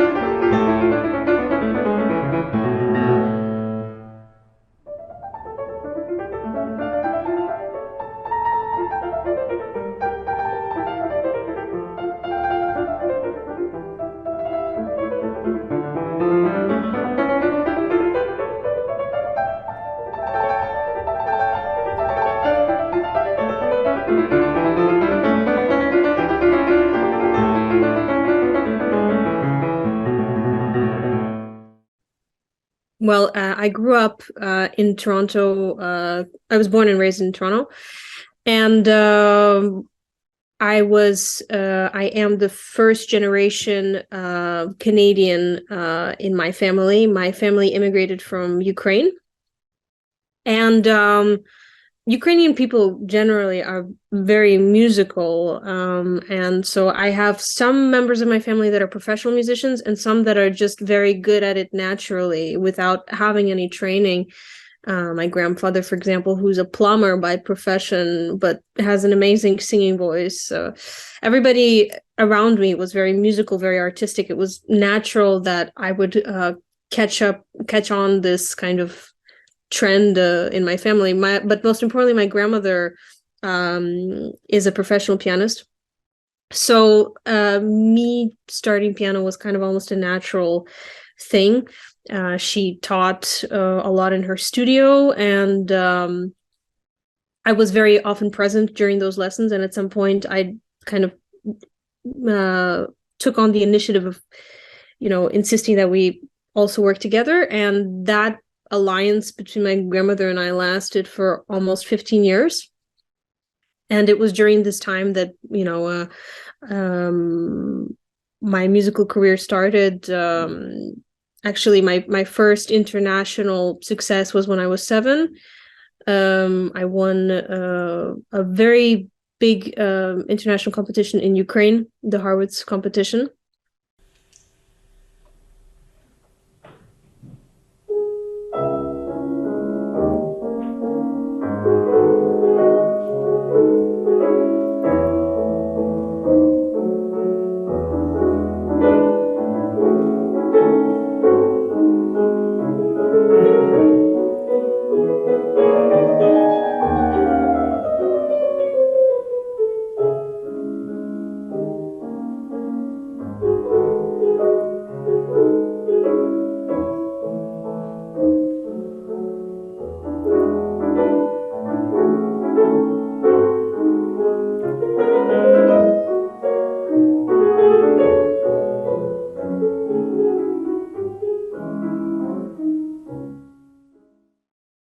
I actually feel much more Ukrainian than Canadian, I would say, even though I was born and raised in Canada. But my maternal language was Russian, and then Ukrainian, and then English. I grew up in a Ukrainian Orthodox church, although my family is also half Jewish, but we kind of settled in a Ukrainian Orthodox church. And I grew up listening and hearing and also singing in our church choir, which sang Ukrainian Orthodox music. For me, like, Ukrainian music was all around me, and Ukrainian culture was all around me. In my family, we don't speak a word of English, and I really grew up with the same kind of principles as a Ukrainian family as opposed to a Canadian family. And that's why, even though I grew up in Canada and went to school with Canadian kids, I sometimes felt a little bit kind of out of touch with them. But no, I mean, it's just that, different mentality, different ways of dealing with certain situations. But I would say that, Ukrainian culture played a very important role in my life. First of all, because my grandmother, who was my teacher until I was 18, herself got her musical education in Ukraine at the Lviv Conservatory of Music. So this upbringing, this way of interpreting music has always been influenced by Ukrainian artists since before my grandma's time. And it's kind of like it goes by generation to generation. And so a few generations before, the teachers were also Ukrainian. So it kind of keeps going on. And I am the kind of great grandchild of this Ukrainian tradition of music making, if that makes sense.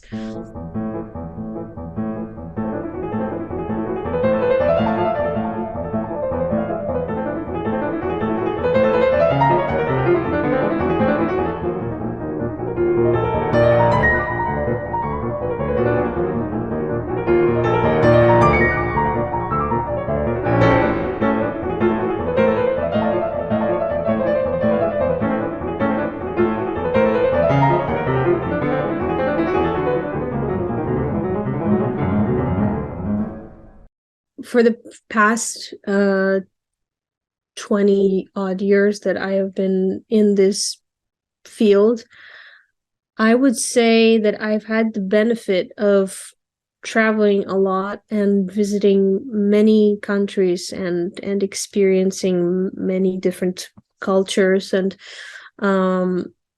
I would say that alone already opens up a person to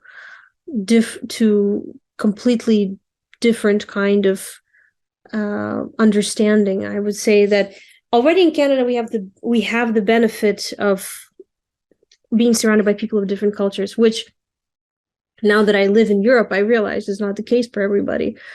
But actually taking the time to see how people live and hearing music and language spoken and exploring the cuisine and the art, I think that this already inspires artists a lot in their own fields.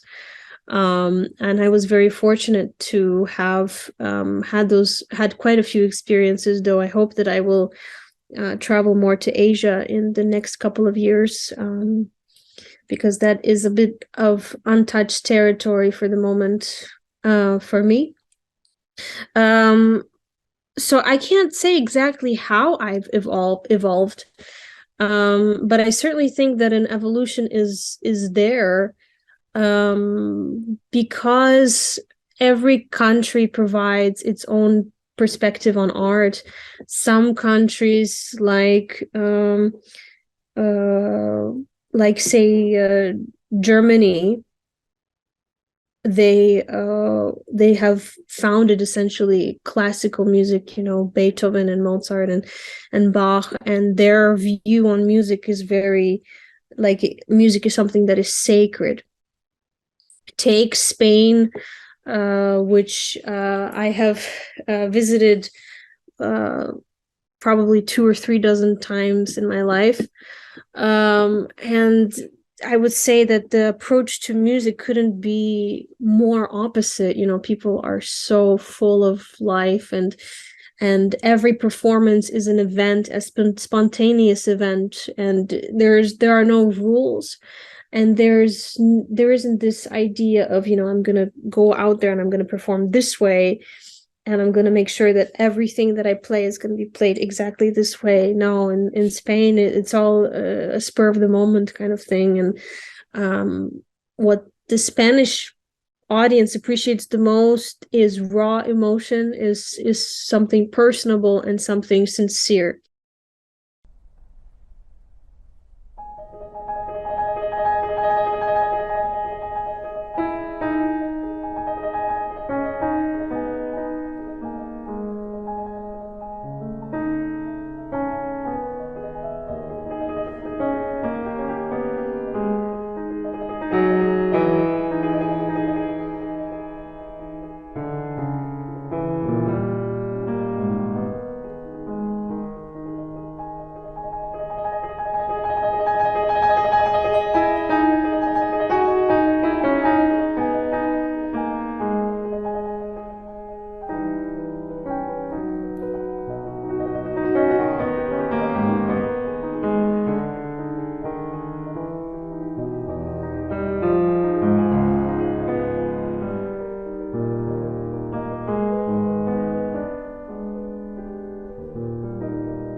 Well,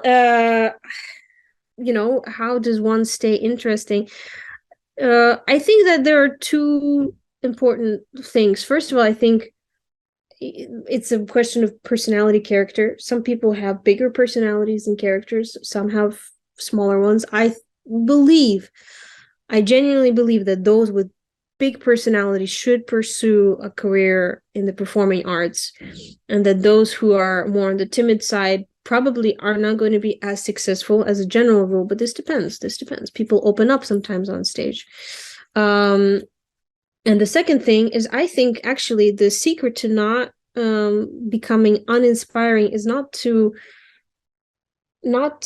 strive to go through all of the educational systems, to study with all the greatest teachers, to listen to all of the greatest recordings, because too much inspiration from around us can also, for me, it can also be a damaging thing. For example, when I learn a new piece of music, I try not to listen to anybody who has already played this piece, so that my interpretation stays 100% authentically my own. And when I have learned this piece, I can allow myself to listen to somebody and see if there's something that I can take that inspires me. But it's very important, I think, when you have a blank canvas to see what comes out naturally.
Well, how does it make me feel? Like home. I don't know. It's fun. It's music that doesn't take itself seriously, and it's music that speaks from the soul. And I think that this should always be the case. But in a classical musician is somebody who plays music dating from the 17th to the 21st century, which is actually a very inaccurate way to describe someone, because you think classical, you think of the classical era. No, it actually spans 400 years. Anything from Baroque to classical to Romantic to Impressionist to et cetera. But, sometimes there are certain kinds of music that we play that takes on a very certain kind of framework, that one should not surpass. Certain things are not allowed when you play Beethoven, for example, or Bach. But when you play Dumka Shumka by Lysenko, you kind of don't feel that. You don't feel like you're constrained by some kind of barrier. And this is a wonderful feeling. And I think that the audience also really appreciates that as well. It brings the soloist even closer to the audience, and they really vibe from that, I would say.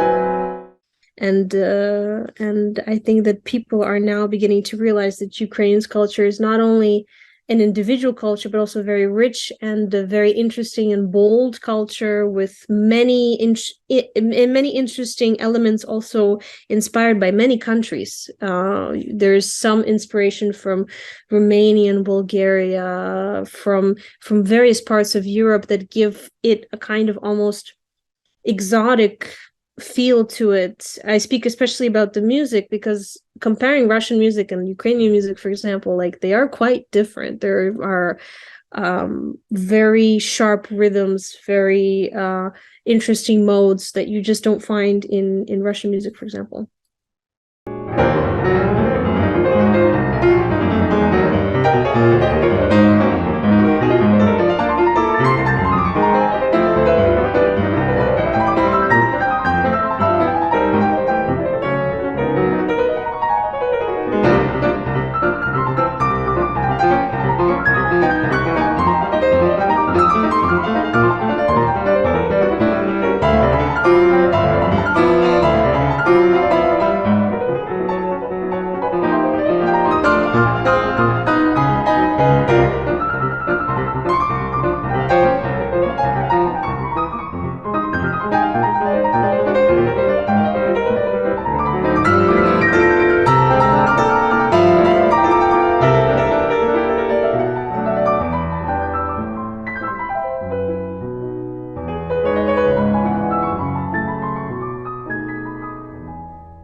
I think that the concert going experience is so unique to everybody.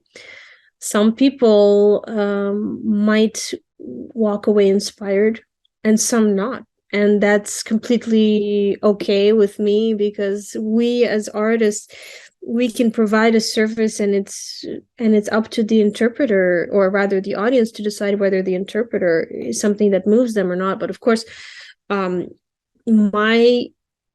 my goal when people come to my concert is to provide an experience, an emotional experience, and to essentially make sure that people feel something, even if it's negative feelings, but feeling something because of music that is being played is already a very great thing. The worst thing that an artist, I think, can do is to cause an audience member not to feel anything. And if you're left not feeling negative or positive emotions, then this is kind of a bad sign. So I hope that I hope that my audience doesn't feel that. Nothing. After that, I really can't tell you what I wish that my audience feels, because it's really not up to me, but I can only hope it's positive.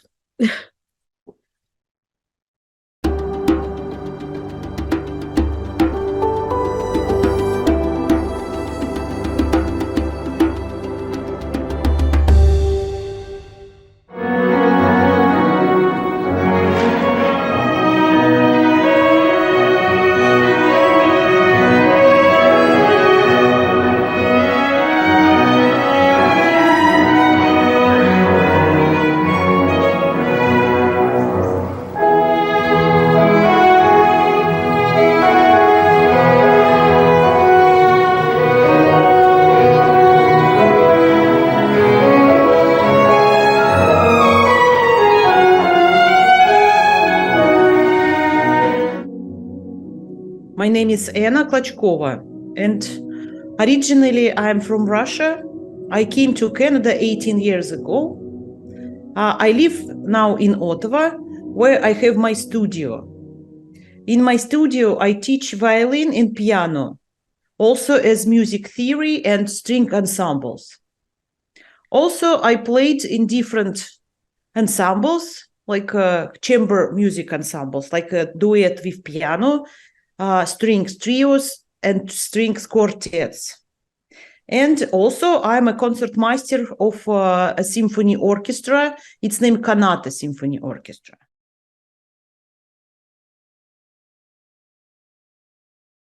Honestly, I didn't think about my career as a musician.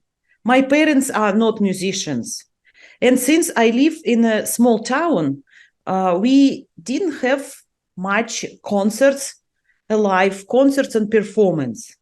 But by this time, it was very popular in Russia. People was watching performance concerts, classical music concerts on the TV.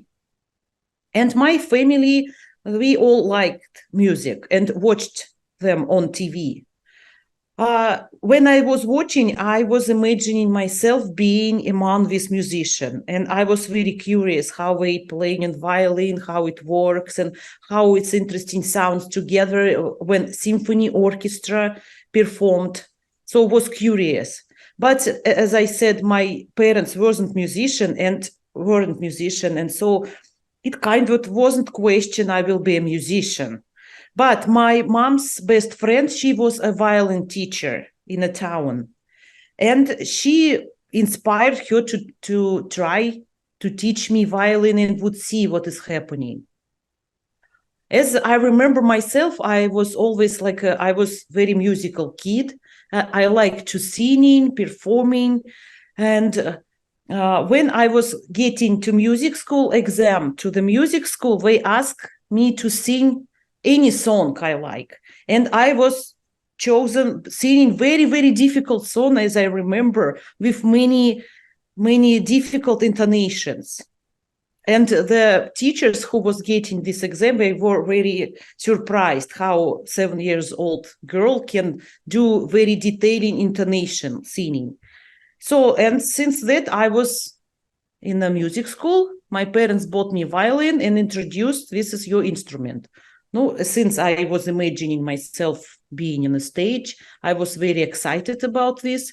And I start my music journey, even didn't know I will have a musician in the future.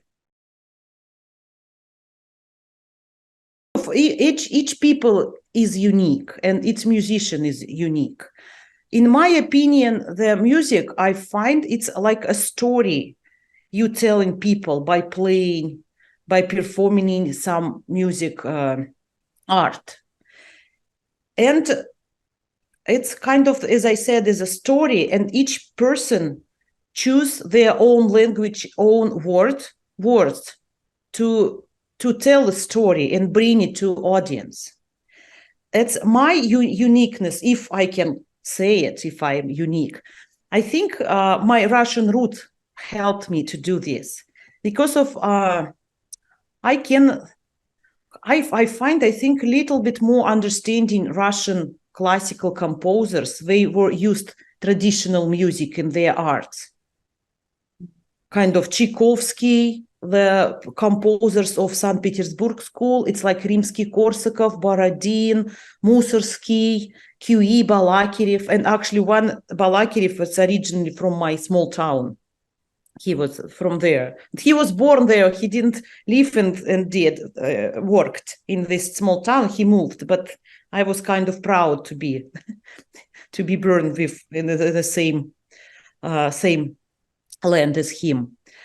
And this is kind of, if I count my uniqueness. I think Russian uniqueness in music, it's this music accords to traditional music. And traditional music, it's very unique for each people, I think, it's in each folk's songs. Especially for Russian, because it's multicultural. We have a lot of different culture in the same territory. And as you know, Russia, the biggest country, it's diversity of many traditions, and they woven together and this is very unique, I find. Some people the folks who lives in the north territory, for them, the more they value sound in the songs. It's like slow songs. They are very intonated. And sometimes it's atonical songs also. For South people, they like more fast tempos in their folk songs, and this is all combining in very famous composers' works. This is, I think, like Tchaikovsky is again, I'm saying, and Mussorgsky, and it's another composer, and kind of they were different vision of schools, Moscow school and St. Petersburg school. Also very important, and now it's starting being more popular in Russia, religious music. What is a performance in the Russian Orthodox churches? One famous Rachmaninoff wrote a lot of music for church, a cappella choir.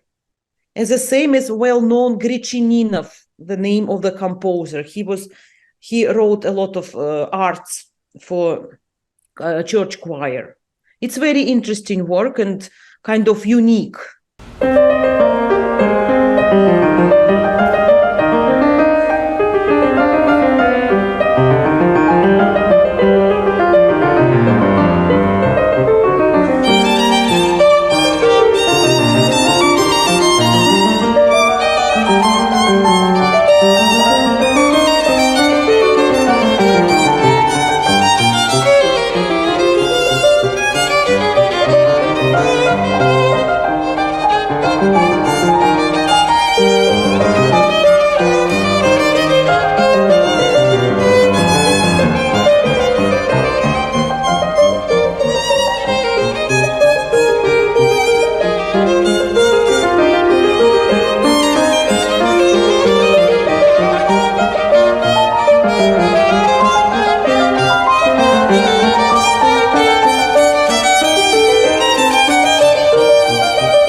Misunderstanding was like we were forcing to do like music, teaching, or another arts, and people didn't want to do this, but government pressed them and pushed them. But it wasn't true, and especially for musical education, like because it's many people playing, it was very popular. But it was popular by itself. It was part of the life. And we haven't been forcing by anybody. It was just culturally, naturally for people in Russia by this time. This is, I think, this most like misunderstanding.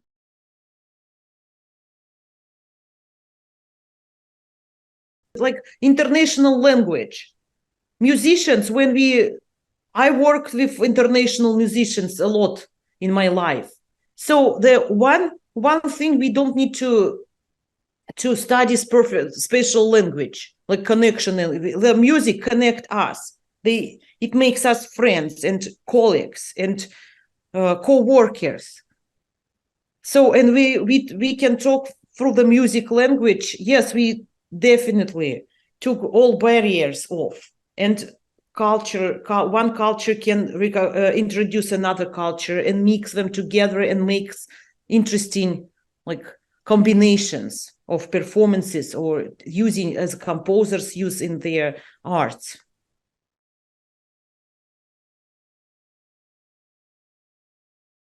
Yes, some composer Canadian was combining. It was like a variations for folk songs. It was actually Ukrainian and Russian and Ukrainian Canadian all together. I forgot exactly the name of it. Was a women composer. We played that 5 of women composers a few years ago. It was combinations of the songs. I think it was Christmas Carol.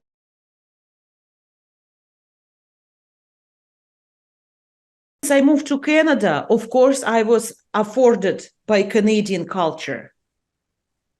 It's very interesting combinations now. I'm experiencing now. It's like a combining Russian roots and new Canadians culture. And I was thinking about this for a while. It kind of, I can say, like traditional music culture seems to be more conservative compared with Canadian one. To speak as a politician, I said Russian musical culture is more conservative and Canadian more democracy and liberative. This is very interesting topic to think about, how Canadians are open-minded for taking something new from its most multicultural country here. And this is interesting how each culture bring their own roots and how they mix together, and how Canadians, composers, performers, musicians, they are open to play something new, like experimenting. And sometimes it's very interesting, sometimes it's even funny, but it's definitely it's amazing, fantastic. For me, I like it very much.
Сергіє, ми хотіли поговорити з вами як з діячем української культури, який пройшов довгий професійний шлях через епохи, так?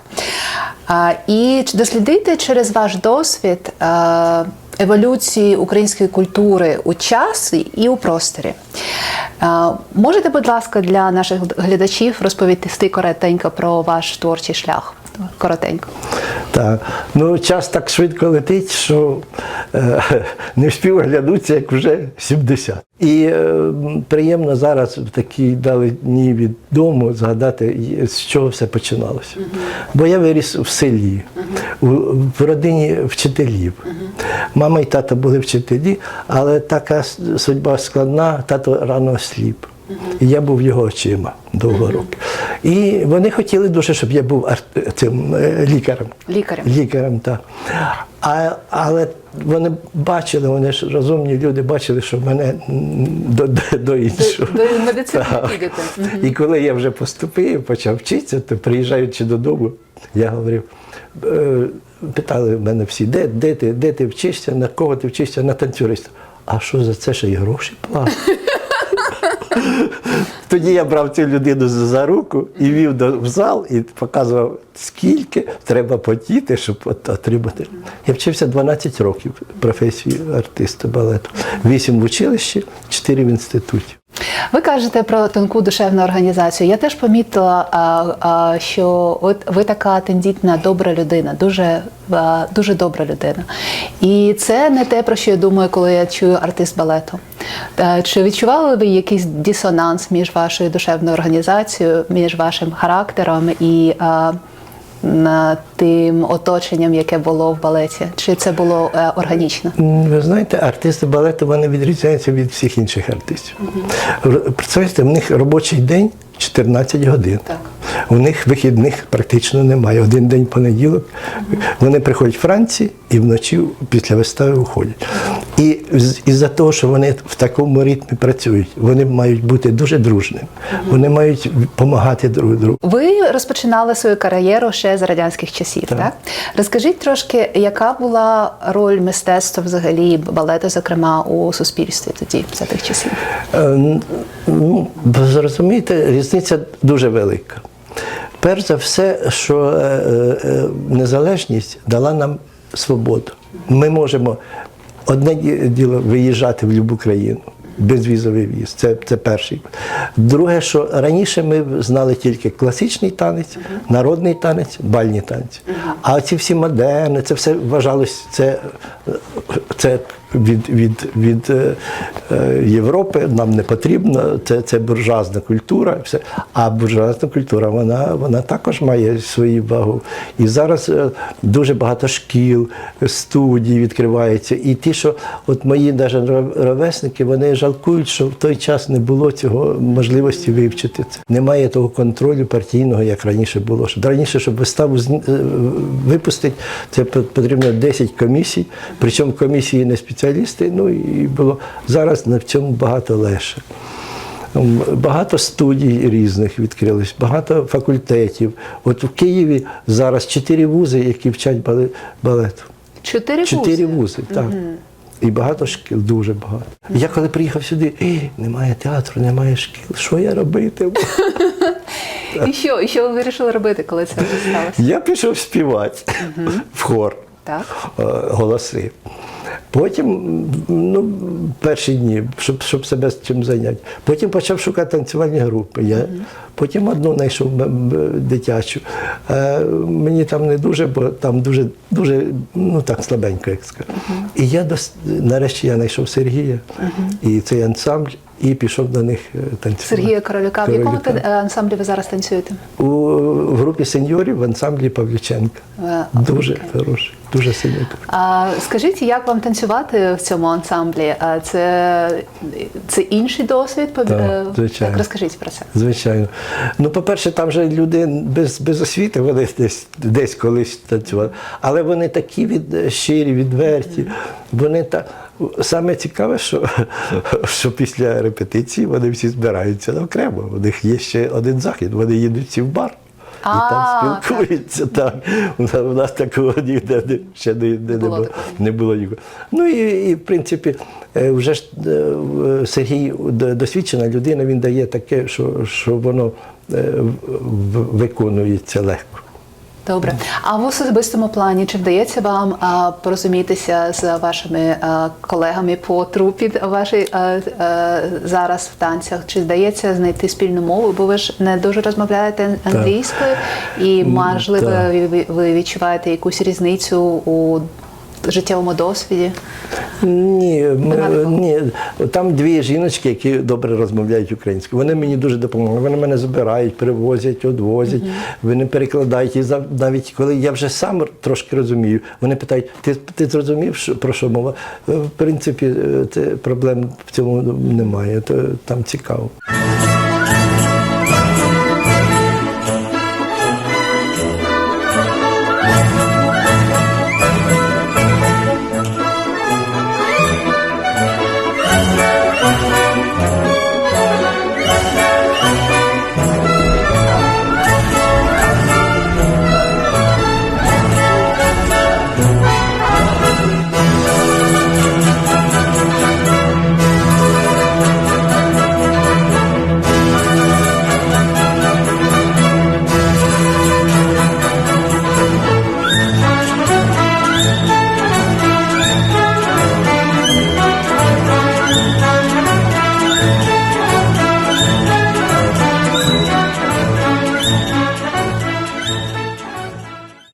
Давайте ще повернемося трошки в історію. Ви розповідали про зміну у мистецтві в той період, коли Україна дістала незалежності. Я так розумію, ви говорили і про сучасність також. Чи відчули ви якісь зміни після помаранчевої революції? Я знаю, що у суспільстві це був такий підйом національного почуття, так? Чи це якось вплинуло на вашу професію, на театр, на балет? Я думаю, що взагалі на нашу професію дуже вплинуло, тому що повністю відкрилися шлюзи. Трупи створюються, виїжджають, заїжджають, приїжджають до нас. У нас багато зараз постановок європейських хореографів. І якщо вдасться побувати в Києві, я попаду на прем'єру в театр, де будуть трупи наші. Давайте перейдемо до трагічних подій. Так? З 2014 року багато чого змінилося і у свідомості людей, і взагалі практично. Так? Хтось поїхав, хтось мав поїхати, і, мабуть, теми змінилися. Чи ви бачили це, чи ви бачили це, чи вплинуло це на вас особисто? Ну, звичайно, якби не вплинуло, то я й не думав, що я другий раз окажусь в Канаді. Канада мені дуже подобалась багатьма речами, але оскільки я вже прив'язаний був до двох робот, де відповідальних, дуже то так нелегко було. І коли трапилась нагода виїхати сюди, мене дочка дуже умовляла: тату, ти не знаєш мови, ти там будеш бомж. Кажу: Таня, я поїду і приїхав на місяць, і залишився, і напевно буду тут довго. Скажіть, що зараз з вашими колегами з України? Чи вони теж поїхали, чи залишилися? Як в них справи, чи вони працюють? Дуже багато учнів виїхало, дуже багато. І колеги виїхали по всьому світу. Дехто повертається. Але дуже складно зараз. Ніяк воно не наладжується. І поки що. Я забула запитати у вас про ваш досвід, коли ви відкривали Олімпійські ігри в Монреалі. Так? Це був 76-й рік. 76-й, так. Ви їхали туди з вашим колективом, чи як це було? Я був студентом вузу. Оскільки я вже був, вік мій такий, що піджимав, я скрізь все намагався схватити. Я танцював і там, і там, і там, і там. І була об'ява, що на Олімпійські ігри збирається група артистів. Я почав туди ходити, вивчав репертуар. І складно було попасти туди, але я попав. І ми ж плили кораблем 13 суток в океані і попали в шторм. І кожен день репетиції, а репетиції складні. Їх штормить, треба танцювати. І балетмейстер дуже строго. Ну добре, ми приїхали, і 2 неділі ми по всій Канаді, і були і навіть на Ніагарський водопад, туди їздили, і дуже багато. Ось ці репетиції на кораблі, тобто це ви були прямо на палубі, чи ви десь всередині репетували? Як це було? Ну, корабель великий, там є такий кіноконцертний зал. Бо з нами ж їхали не тільки танцюристи, і співаки, і спортсмени деякі їхали. То там в спеціальному залі кожного дня в нас були репетиції. І то було що згадати, дуже складно. Але я задоволений. Це, мабуть, була велика пригода. Це був перший раз, коли ви виїхали за кордон Радянського Союзу. Так, тоді. Потім після цього я десь рахував більше 40 країн. Я відвідав на фестиваль, але вже пізніше. А то був мій перший такий виїзд за кордон. І як це було? Розкажіть, як ви виїжджали, що ви очікували, які у вас були перші враження, як це було 13 днів у морі? то це треба відчути, розказати це одужимо. Ну, їсти навіть неможливо було. Ставиш тарілку, а корабель п'ють, і вона впала. А на репетицію йдеш, то тримаєш ту партнершу, або щоб не впасти. То було складно. Але ми знали, куди ми їдемо і чого ми їдемо. Бо в нас було дві задачі. Перше – це продемонструвати мистецтво, а друге – підтримати олімпійську збірну. І дивно було, звичайно, нас заставляли, щоб ми сиділи, хлопали за своїх, а друга команда грає краще. Але то було складно, що було ж видно, хто, а як це так, дали вам квитки безкоштовно, а ви там болієте проти своїх. Були нюанси такі цікаві. Але, здається, ви добре підтримали наших, тому що Радянський Союз тоді отримав скільки? 125 медалей. Більше, ніж.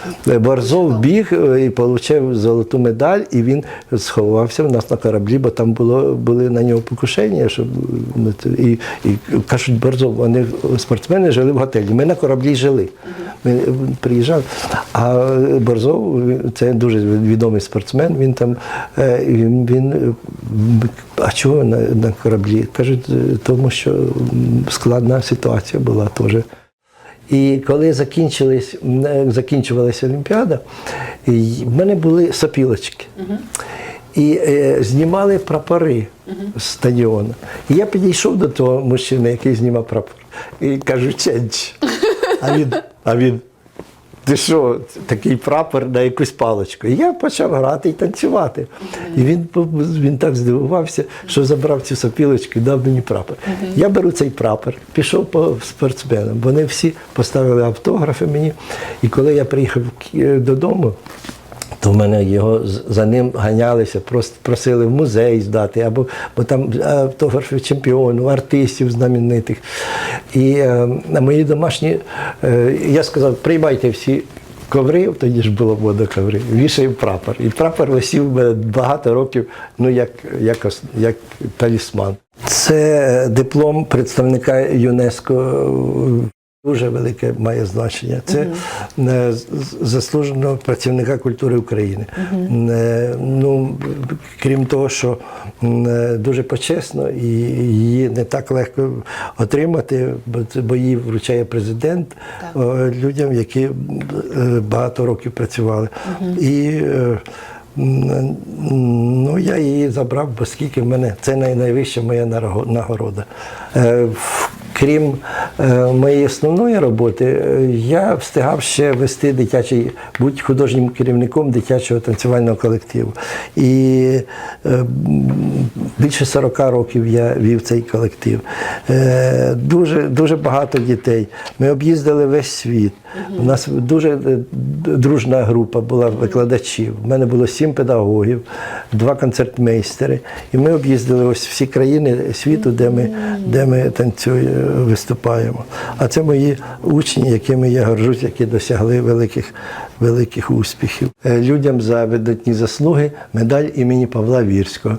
І незадовго до візиту в Канаду в 22-му році я відзначав свій ювілей. І міністр культури України на сцені театру, коли був концерт, вручив мені цю нагороду. Вона мені не менш рідна, чим звання, яке я отримав. То це те, що я встиг з собою взяти, бо це для мене... А що не встигли взяти? Що не встигли? Найрідніших людей не встиг забрати з собою. Хто це, ваш учень? Так, і учень, і дочка. Можливо, я сподіваюся, що вона зможе колись приїхати сюди.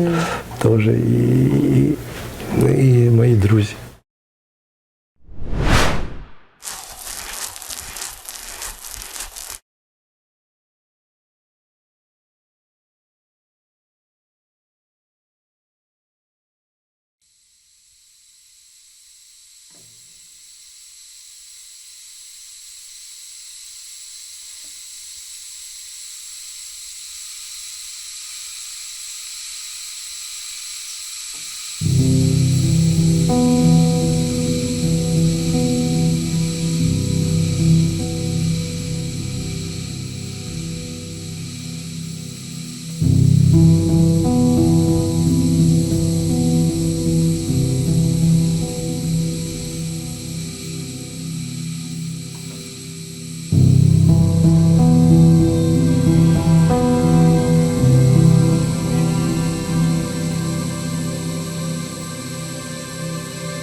My name is Melissa Haney. I'm currently just south of Montreal. I live in the Eastern Townships currently. However, I'm from a small town in northern Quebec. It's called Inukjuak. It's a small fly-in community there, about 1,800 people that live there currently. So my father is from there, and my mother is from the Montreal area. So I was born in Montreal and raised partly up in Nunavik and also down here in the Eastern Townships of Quebec. And that's currently where I'm living. So I guess when I was younger, I didn't really know what I wanted to do. For sure, my job right now, flying an airplane, being a pilot with Air Inuit. But growing up, it was never something that I had ever dreamed that I wanted to do. Even though where I'm from, the only way to get in and out is with the airplane. And I took the plane many times. I never thought it was a job or a career that I can have. But it was only later on in life that I realized that, this job, this industry, this career actually existed. So I guess when I was younger, I didn't know what I wanted to do, but it was only later in life that I saw that I can have this. So I was interested in aviation, maybe not aviation, but I was interested in traveling. I always loved going to the airport when I was growing up, just the hustle and bustle of everything going on. So that always interested me. And I was in university here in Montreal, and I really wasn't enjoying what I was doing, what I was studying. And it was one of my friends who suggested that I go and apply at Air Inuit as a flight attendant. So that's actually how I got started in aviation. And a lot of people say, being a flight attendant is kind of the gateway and opening your eyes to the potential of other jobs in aviation. And that was my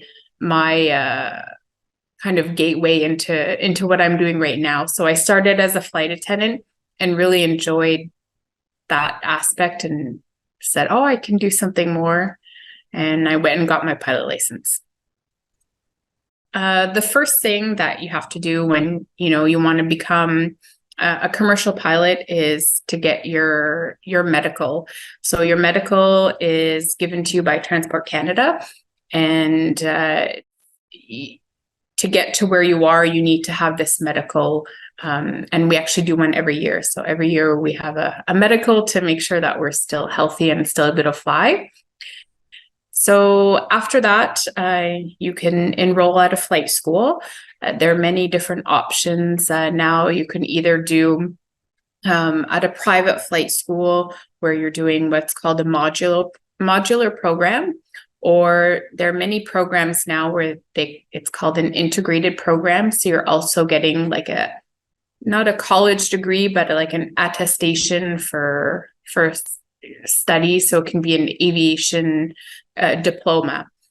So there are many options. And I guess the best way to do is to reach out to either a flight school or a mentor and see what's best for you.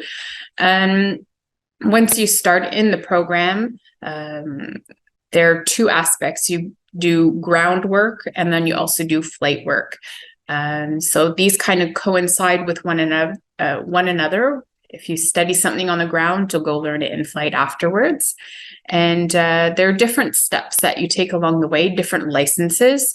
So the first one that you get is your private pilot license. After that, you can get your night rating, which allows you to fly at night. From there, you can work on your commercial license, which is a license to allow you to get paid for flying, which is something we all want. And after that, you can work on your multi-rating. So this allows you to fly with more than one engine. And another rating that you need to get to work with an airline is called your instrument rating. So you need all these ratings to get to where you are, and each one has both a written aspect and a flight aspect, and at the end you're able to go and find a job. The biggest moment for a pilot when they first get their pilot license is the day that they do their first solo flight. So the first time that they get to go alone in the plane without an instructor sitting beside them, and you take off and land the plane by yourself. So this is one of the most memorable flights for a pilot because you're the one in charge there. So I remember that day where my instructor was with me in a flight, and then he said, okay, we're going to go, back to the airport, we'll land. And he just got out of the plane after, and he said, okay, you can go and do a circuit by yourself. So it's a really exhilarating memory and a time in a pilot's life where you really remember. My proudest accomplishment that I have is the day that I became captain with Air Inuit. When you start flying, it's a goal that every pilot has, is that they become a captain on an aircraft. And I think the day that I did become captain, it was many years of hard work, kind of leading up to that moment. So I was very, very proud of myself then. The region that we fly in, we fly both in, southern Quebec and also northern Quebec. Physically, they both have different landscapes. So we have trees and big cities down here, but then you head to northern Quebec where it's vast tundra and cold temperatures in the winter and northern lights all around you as well. So I think your perspective on life is you're one person in this vast territory. So I think just having that as flying through the air at, 500 kilometers an hour, that you're one person in this big world. So I think it opens your eyes to different things. When I started, doing my license, for me, I never looked at it as because I'm a woman or because I'm Indigenous that I'm going to have these obstacles along the way. I think it's a hard industry to get in and to stay in no matter what background you have. And I think the most important thing with that is to kind of go in and give yourself a support system. So I was really able to have, a support system with, different friends, different family members. So just finding that, I think it was more after, once I finished my license, maybe getting into the industry, where I realized, oh, wow, there are not a lot of women in aviation. Oh, wow, there are not a lot of, Indigenous people within the aviation industry. So I think it was more on that part, but to get started into it, I didn't see any barriers that I could have had. The next goals that I have for myself, it's been 2 years that I switched onto a new plane. So it's a plane that I never flew before. So just to get to know that plane a little bit more and be comfortable as the previous plane that I was on. And a personal goal that I would like to have is to have a full female Inuit crew at Air Inuit. We've had, Inuit crews, but never a full female one. So I think that's a goal that I would like to see, either if I'm on it personally or if it happens with some other young ladies at Inuit. I think that's something that I would really like to see.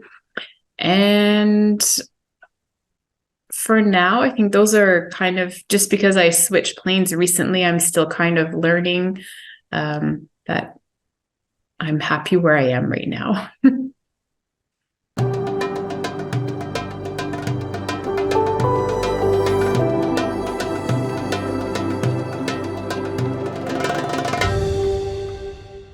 Noel, depending how you want to pronounce it, Dakuna, living in a small rural town of Westlock, Alberta, which is about an hour north of Edmonton.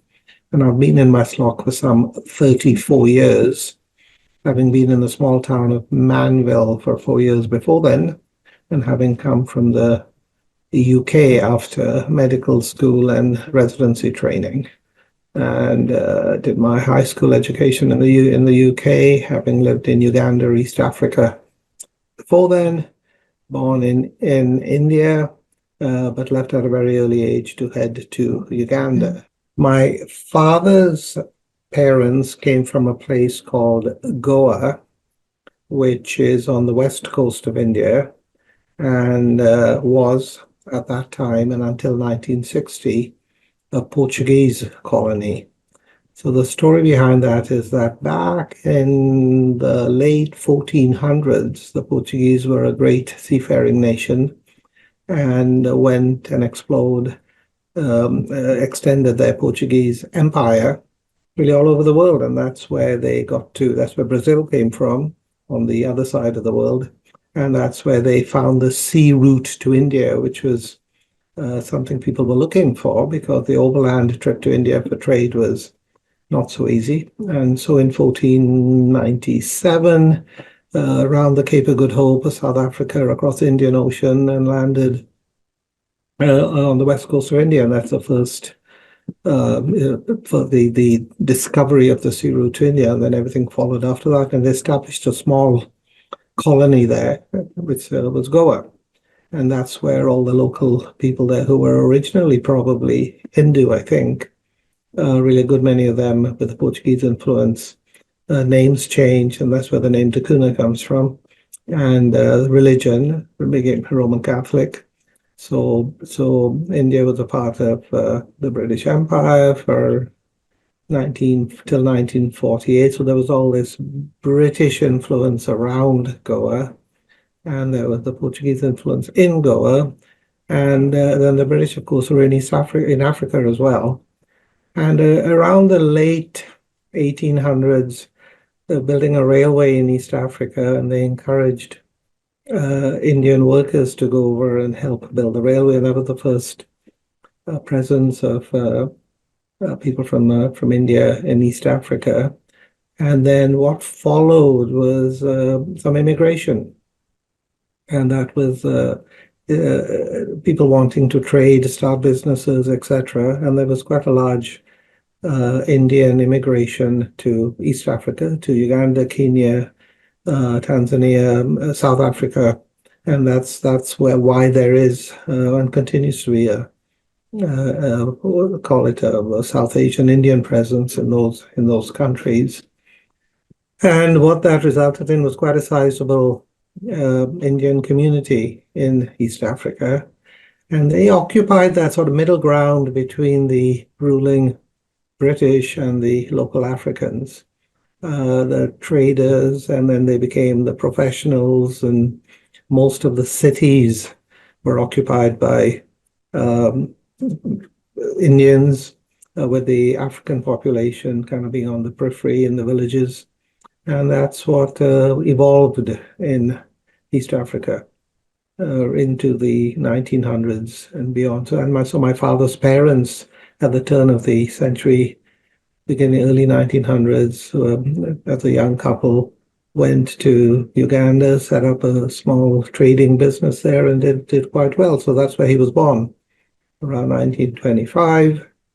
And he grew up in Uganda, and then, but in those days, if anybody wanted to get any further education there to leave the country and go elsewhere because of opportunities.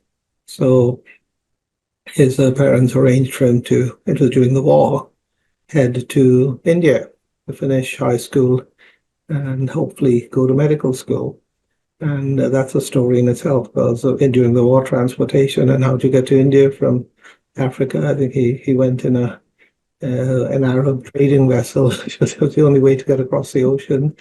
Went to India and finished his high school education, got into medical school, and did his medical education there. And it just so happened my mother was a fellow medical student there who wasn't a Goan Roman Catholic, but a higher caste Hindu Brahmin. And so that was a good match in the late 40s, early 50s. But I mean, fortunately, they both came from fairly progressive families and got married around 1970, 71. So I'm pushing 14, 15 years old, halfway through secondary school. The political situation in Uganda, as in a lot of third world countries, are a bit unstable. And the reason for that isn't totally the local people's fault. The borders they had were artificial or created by the colonial power that divided these countries up way back. And then you had all the different tribal groups there who didn't agree with each other. And then in the British rule, they favored one against the other, and some had more influence. And so the whole tribal thing is very, very big there now, as the Indian population were a little separate from all that stuff going on in the background. But anyway, the bottom line was that there was an army military coup in 1971 with the army, because everything was so badly mismanaged, or so they said. They had to take over the country to straighten things out and get everything back online, as any revolution or any coup says. So, we wake up one morning and there's the sound of gunfire coming from the army barracks, which was a couple of miles from where we lived. And then we keep quiet, and next thing we know, there's a new government in power. So we lived in this town called Jinja, which is 50 miles from the capital, Kampala, and it's actually at the source of where the River Nile flows out of Lake Victoria. So the source of the Nile as it flows northwards towards Egypt. So quite a pleasant place to grow up. And we, growing up there as a young teenager, riding our bikes into the forest and down to the river and looking at the hippos and that kind of stuff, and playing cricket in the backyard. I mean, that was a very pleasant upbringing. But then this other stuff was going on, and soon after this coup, over the next few months, we could get a sense that things weren't going well. Stories about people disappearing. My father was the medical officer of health of the town we lived in, so he was at that sort of town council level, looking after the health side of things, and alongside him was the town treasurer and the town engineer and the town education guy, etc. And they were all local Africans, and he was Indian, and each of them belonged to a different tribe, and then one of them disappeared, and then another one, and then a third one, and so there was all this stuff going on. And as the medical officer of health, we got a sense that every now and then there'd be gunfire coming from the barracks a couple of miles away. We didn't know what was going on, and then later you hear about whatever the cleansing that was going on in the army with the tribalism and that kind of stuff. So all kinds of bad stuff happening. And then in August 1972, the General Idi Amin, who was the one who had organized the coup and taken over the country. And he's a bit of a sort of maverick kind of guy with all kinds of strange ideas, and you may have heard of him. But again, responsible for some of the atrocities and everything else that went on.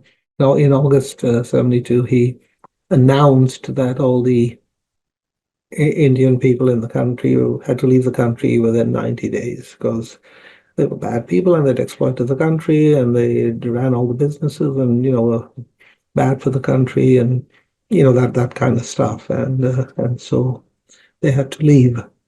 Technically, we could have stayed with the Ugandan citizenship thing, but it would be a pretty dangerous thing to do, to stay on in the country with everybody else leaving, not knowing what the future held for you. So my father hung on to his original British citizenship, and so we were essentially British Indians having to leave the country, and that was a chaotic time. So, as you can imagine, and same as happens now when you have a crisis, the Canadians and the Americans and the Australians showed up with their, with their diplomatic staff trying to process would-be refugees, immigrants, to try and help people leave the country to meet the deadline, etc. And we were part of that confusion and exodus. And so my parents, trying to do the best for us, we went to the Australian High Commission, to the Canadian High Commission, to the American Embassy. And they actually, after the nicest people to deal with, and I remember that, were the Canadians. And I think they still are when it comes to international affairs. I mean, here you've got these desperate would-be immigrants, and who, you don't have to be nice to them.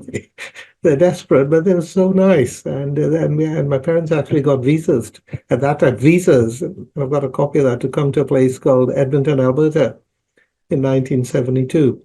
And the reason they didn't take that up was just the difficulty of their teenage children with their Ugandan education, which is on a British model, to transition to North American Canadian system would be pretty difficult, and which is why they opted for the UK, which wouldn't have been their first choice for them to go, but really more for the education of their children, where it was a smoother transition because it was the same examination boards.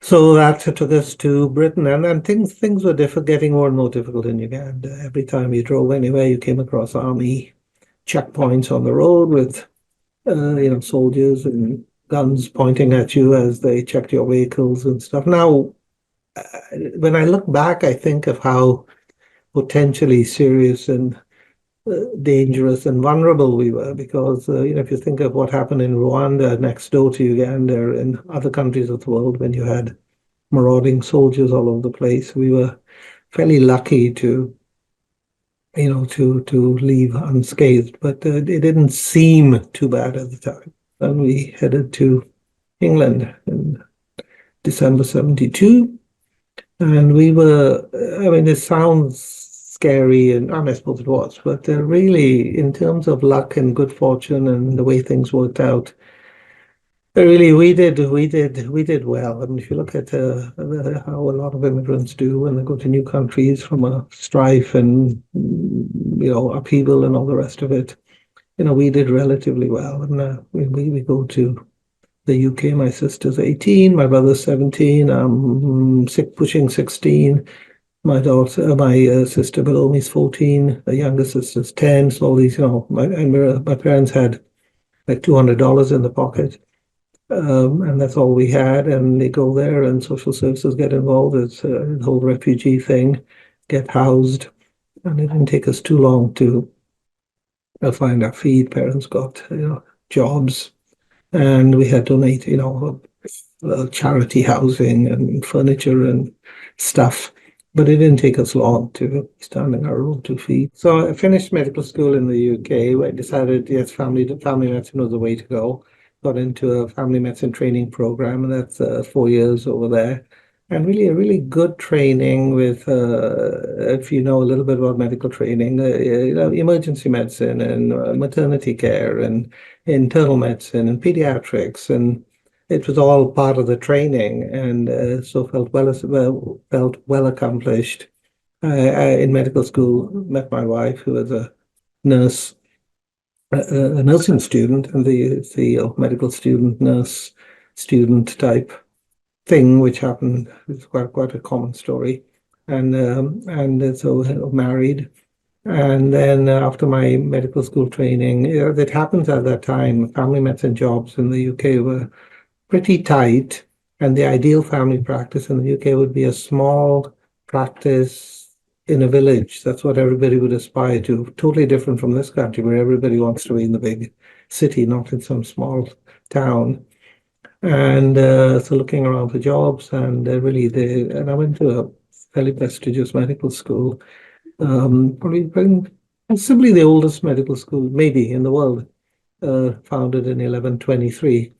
And anyway, that was in London, and so not having difficulty finding a job, and I was working with a doctor, my internal medicine boss, who knew a physician in Manville, Alberta, was always looking for people to come and join him.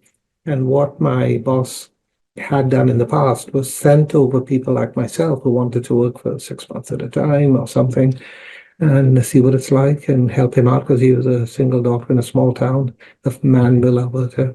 So he asked me if I wanted to go along, and at that time, a wife and a baby, one baby, said, sure, why not, see what it's like, and maybe stay, maybe come back. And I had no idea where Manville was. I had no idea where Alberta was. It could have been in Nunavut for all I knew, for all I knew. But yes, it's a small town in sort of east central Alberta, 800 people. There's one doctor there. And arrived in Manville, Alberta on the 1st of January, 1986. The doctor there comes to meet me and says hello, and he trained in Britain himself. And we get in his vehicle and drive to Manville, which is about 2 hours east of Edmonton. And the first thing that struck me was that there are no streetlights. And you're driving to Manville along the highway, and it's dark, and there's no lights. There's a farmhouse over there, and then you look into the distance, and there's another one over there, and and that's it.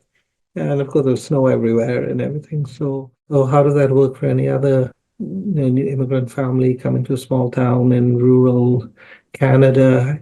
I think that there's several factors there. It's what you're prepared to, what you're willing to give, and and sometimes enthusiasm is reciprocal. In that we go there and we're keen to get involved in local activities, and it didn't take long before we're snowmobiling and ice fishing and doing all that stuff that goes on there. That's in the winter, and then summer rolls around, and I've never put a hole in the ground.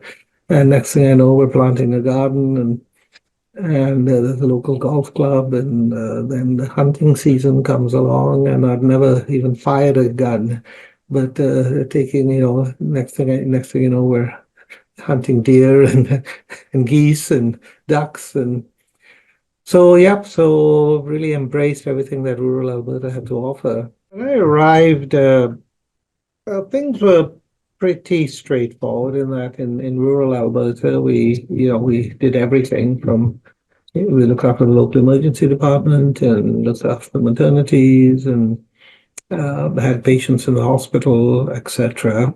Referred any serious stuff to Edmonton. So that was rural family medicine. And over the years, I mean, as anywhere else, things have got busier and a little more organized, and there have been some good innovations with technology and communication systems, patient involvement in their healthcare. And it just so happens that right now I'm the president of the Alberta College of Family Physicians, and so heavily involved in innovations in primary healthcare.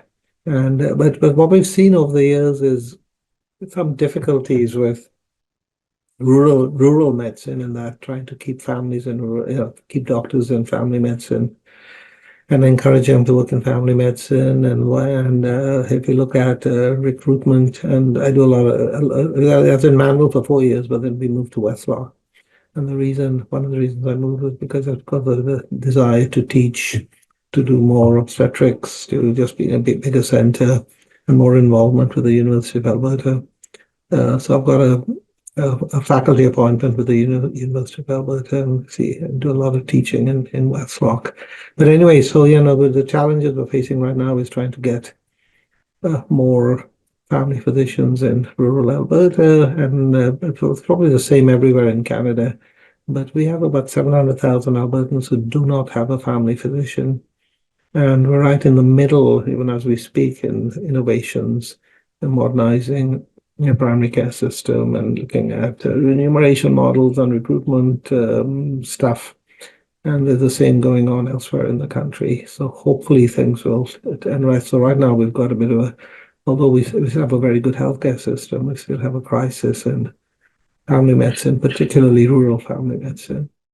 So in rural family medicine, you look after patients and their families and their parents and their children and their grandchildren.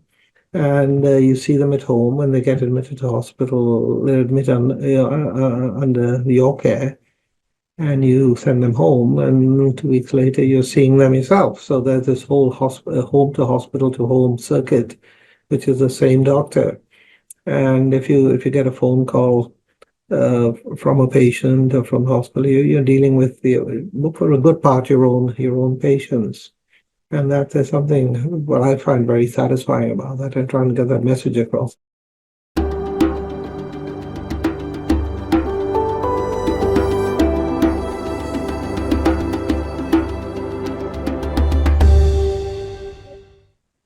Hi everyone, my name is Ramla Iqbal and I am the temporary team lead for the Temporary Foreign Workers Program at the Saskatoon Open Door Society. Welcome to today's talk in Threads Cultural Conversation on Migrant Workers or Temporary Foreign Workers. We are glad to have with us Professor Boucher from the University of Sydney. Hello, Dr. Boucher. Hi, nice to meet you. Nice meeting you too. Thank you for taking out the time to do this talk with us. It's a great pleasure having you here. So before we go into detail and talk about temporary foreign workers, the challenges they face and other things, I feel it's important for the audience to know who is a migrant worker.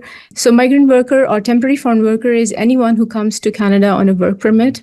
It can be a closed work permit, meaning that it is tied to a specific employer, or it can be an open work permit, meaning it gives them the flexibility to change employers, or they can also come to Canada under the seasonal agricultural program. So as you can notice, temporary foreign workers or migrant workers coming to Canada under the seasonal agricultural program contribute immensely to Canada's economy. They're actually the backbone of Canada's industrial industry. They help farmers grow crops, harvest crops at the right time, and the apple sitting in your kitchen counter is the hard work and labor of a temporary foreign worker. So with this brief introduction and the role that they play in Canada's economy, it's interesting to note that despite all the increased amount of work that they do to help us grow and prosper, these workers face immense challenges in their struggle to settle down and find work here. So I'm just going to talk a little bit about the struggles that they go through. And the challenges that they face. It is because of the language barriers that they face, because many of them come from countries where the first language is not English. Many of them come from Latin American countries. So for them, communication is a major barrier. Also, because many of them have visas tied to specific employers, this puts them at risk for employer exploitation. Also, cultural shock and cultural adjustment is a major barrier for many of them. Accessing services as well, because of the temporary nature of their visas, many of them cannot access services that are available to many other people on permanent residence. So with this brief introduction about migrant workers and the challenges they face, I'm going to shift the conversation towards Anna. So Anna, you have done a lot of work. You have published a book on about temporary foreign workers, patterns of exploitation. So from your perspective, how do you feel, how come they are so susceptible, and what's the pattern of exploitation? So the book actually doesn't just cover temporary foreign workers, it covers all migrants, because I work from the assumption that all migrants have the potential to work, including undocumented migrants and tourists. but certainly temporary foreign workers and their equivalent in other countries are overrepresented in these patterns of exploitation that I expose in the book. The book looks at 907 court cases brought by migrant workers, brought by about 2,600 workers in 4 countries, of which Canada is one. The others are Australia, the United Kingdom and the United States, focusing on the state of California. And what I find in my book is that the central biggest factor that is driving those patterns of exploitation is, in fact, the labour system of the country. So the labour system can either be protective or not protective of migrant workers. And Canada is a bit of a mixed bag. And you have variation across your provinces in the extent of labour and employment protections, not just for migrant workers, but for Canadians as well.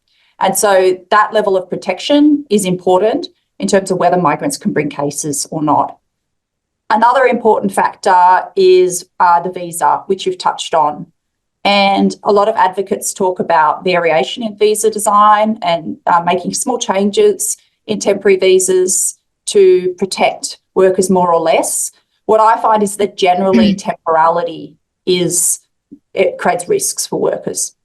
So yes, there can be improvements, but the overall issue is whether there is the potential to convert to permanent residency, which you've touched on, that for a lot of the what might be called low-wage visas in Canada, and this is true in other countries as well, there are often not that many pathways to permanent residency.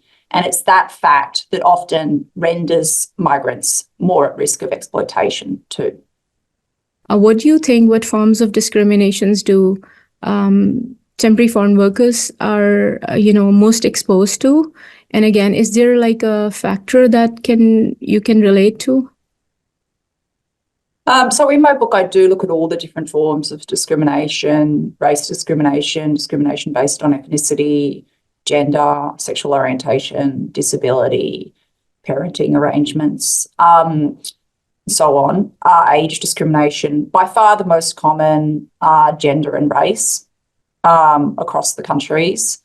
Some countries have better legal frameworks for bringing discrimination cases. So Canada has, in some of its provinces, quite robust human rights codes.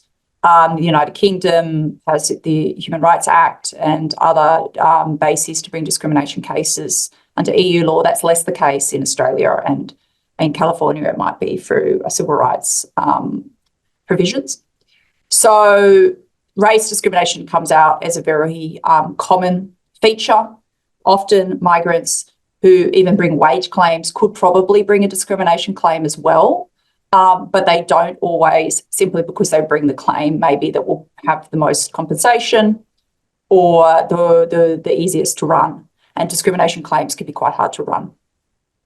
What I've also seen is what I'd call intersectional discrimination. So, for instance, a woman of colour or visible minority also being discriminated on the basis of her gender. And it varies across countries. In some countries, such as Canada, in some provinces, it is possible to bring both claims at the same time and to dispute both forms of discrimination. But in others, such as Australia, it's basically impossible. So that compounding form of discrimination is not unusual. And my new research is looking at how particularly those women may also experience, aside from wage claims and wage underpayment and things like that, they may also experience either sexual harassment or even sexual assault in the workplace. So looking not only at discrimination in terms of the attributes of the migrant, but also what kind of experiences they might have. I will say on the question of discrimination that one of the challenges with my research is it only looks at migrants. So an interesting question is, once someone stops being a migrant from a visa perspective, for instance, becomes a citizen, but they're still a racialised minority, are they still experiencing the discrimination at the same rate? Is it the visa status or the person's attributes or both that is causing the discrimination? And does discrimination shift over a person's life course depending on where they are in the immigration process? I think that's a really important empirical question that I haven't seen answered in the research so far. And that's where my research is also going in the future. That's amazing. Interesting to know, because we've observed the same, like intersectionality. When two or more factors combine, there is more discrimination that the migrant workers may face, and it's a really interesting. We would interested to know if the change in status helps them, decrease the incidence of discrimination, or it's just the other factors that are coming into play. So what do you think in addressing the maltreatment of migrant workers? What measures can be taken? And is there a need of improved legislation or heightened awareness? Look, I don't think it's any one policy solution. As I said, the key finding of my book is that labour law matters. Australia has pretty good labour laws with regards to worker protections. Still here we have high rates of exploitation. So obviously ensuring there are no loopholes in the labour laws, carve-outs that fail to protect migrant workers, that would be a starting point. Strong enforcement mechanisms and funding of those mechanisms, whether we're talking about labour inspectors, funding government to bring court cases to pursue underpayment by employers, that's also really important. We know that trade union and other worker representation can be important in some instances, but it depends on the way the trade unions are involved with migrant workers, and they're not always as supportive as one would think. I found variation across the Canadian provinces in how trade unions are involved in the representation of migrant workers. And then I'm just finishing an article with some solicitors where we look at the role of community legal centres, I think you call them legal clinics in Canada, in representing migrant workers. So having funding available to public bodies to represent migrant workers and pursue enforcement of wages and other conditions when they're not met is this, in this paper that I've just finished, the single biggest factor. Okay. Yeah, for sure. I would just like to add that, fostering a culture of equity, diversity, and inclusion in our workplaces and our societies is important, and it's essential to recognize the rights and dignity of all individuals, regardless of their immigration status. Just going to summarize, temporary foreign workers or migrant workers play an essential role in a country's economy. And although there's work being done, like as Anna said, that it's become more vocal, we still need to do a lot of work in terms of legal reforms, in terms of anti-discrimination policies, in terms of, awareness campaigns, and not just at the national level. I feel international cooperation between countries to, recognize the dignity and hard work, and to give equal rights, if not equal, recognize them for them, and then have them give them the value that they deserve. So through our program, the Saskatoon Open Door Society was able to advocate for the right of temporary foreign workers. Thank you so much, Anna, for your being here and for enlightening us about your work and all the amazing work that you have done for the temporary foreign workers and migrant workers. Thank you, everyone, for joining us. Have a good day. Bye-bye. Thanks, everyone. Bye.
which art battle artist did you choose? And to Bernadette, it was a pleasure to view your work in the Thread studio. Ramla and Professor Boucher, you've made it absolutely clear that labor laws count.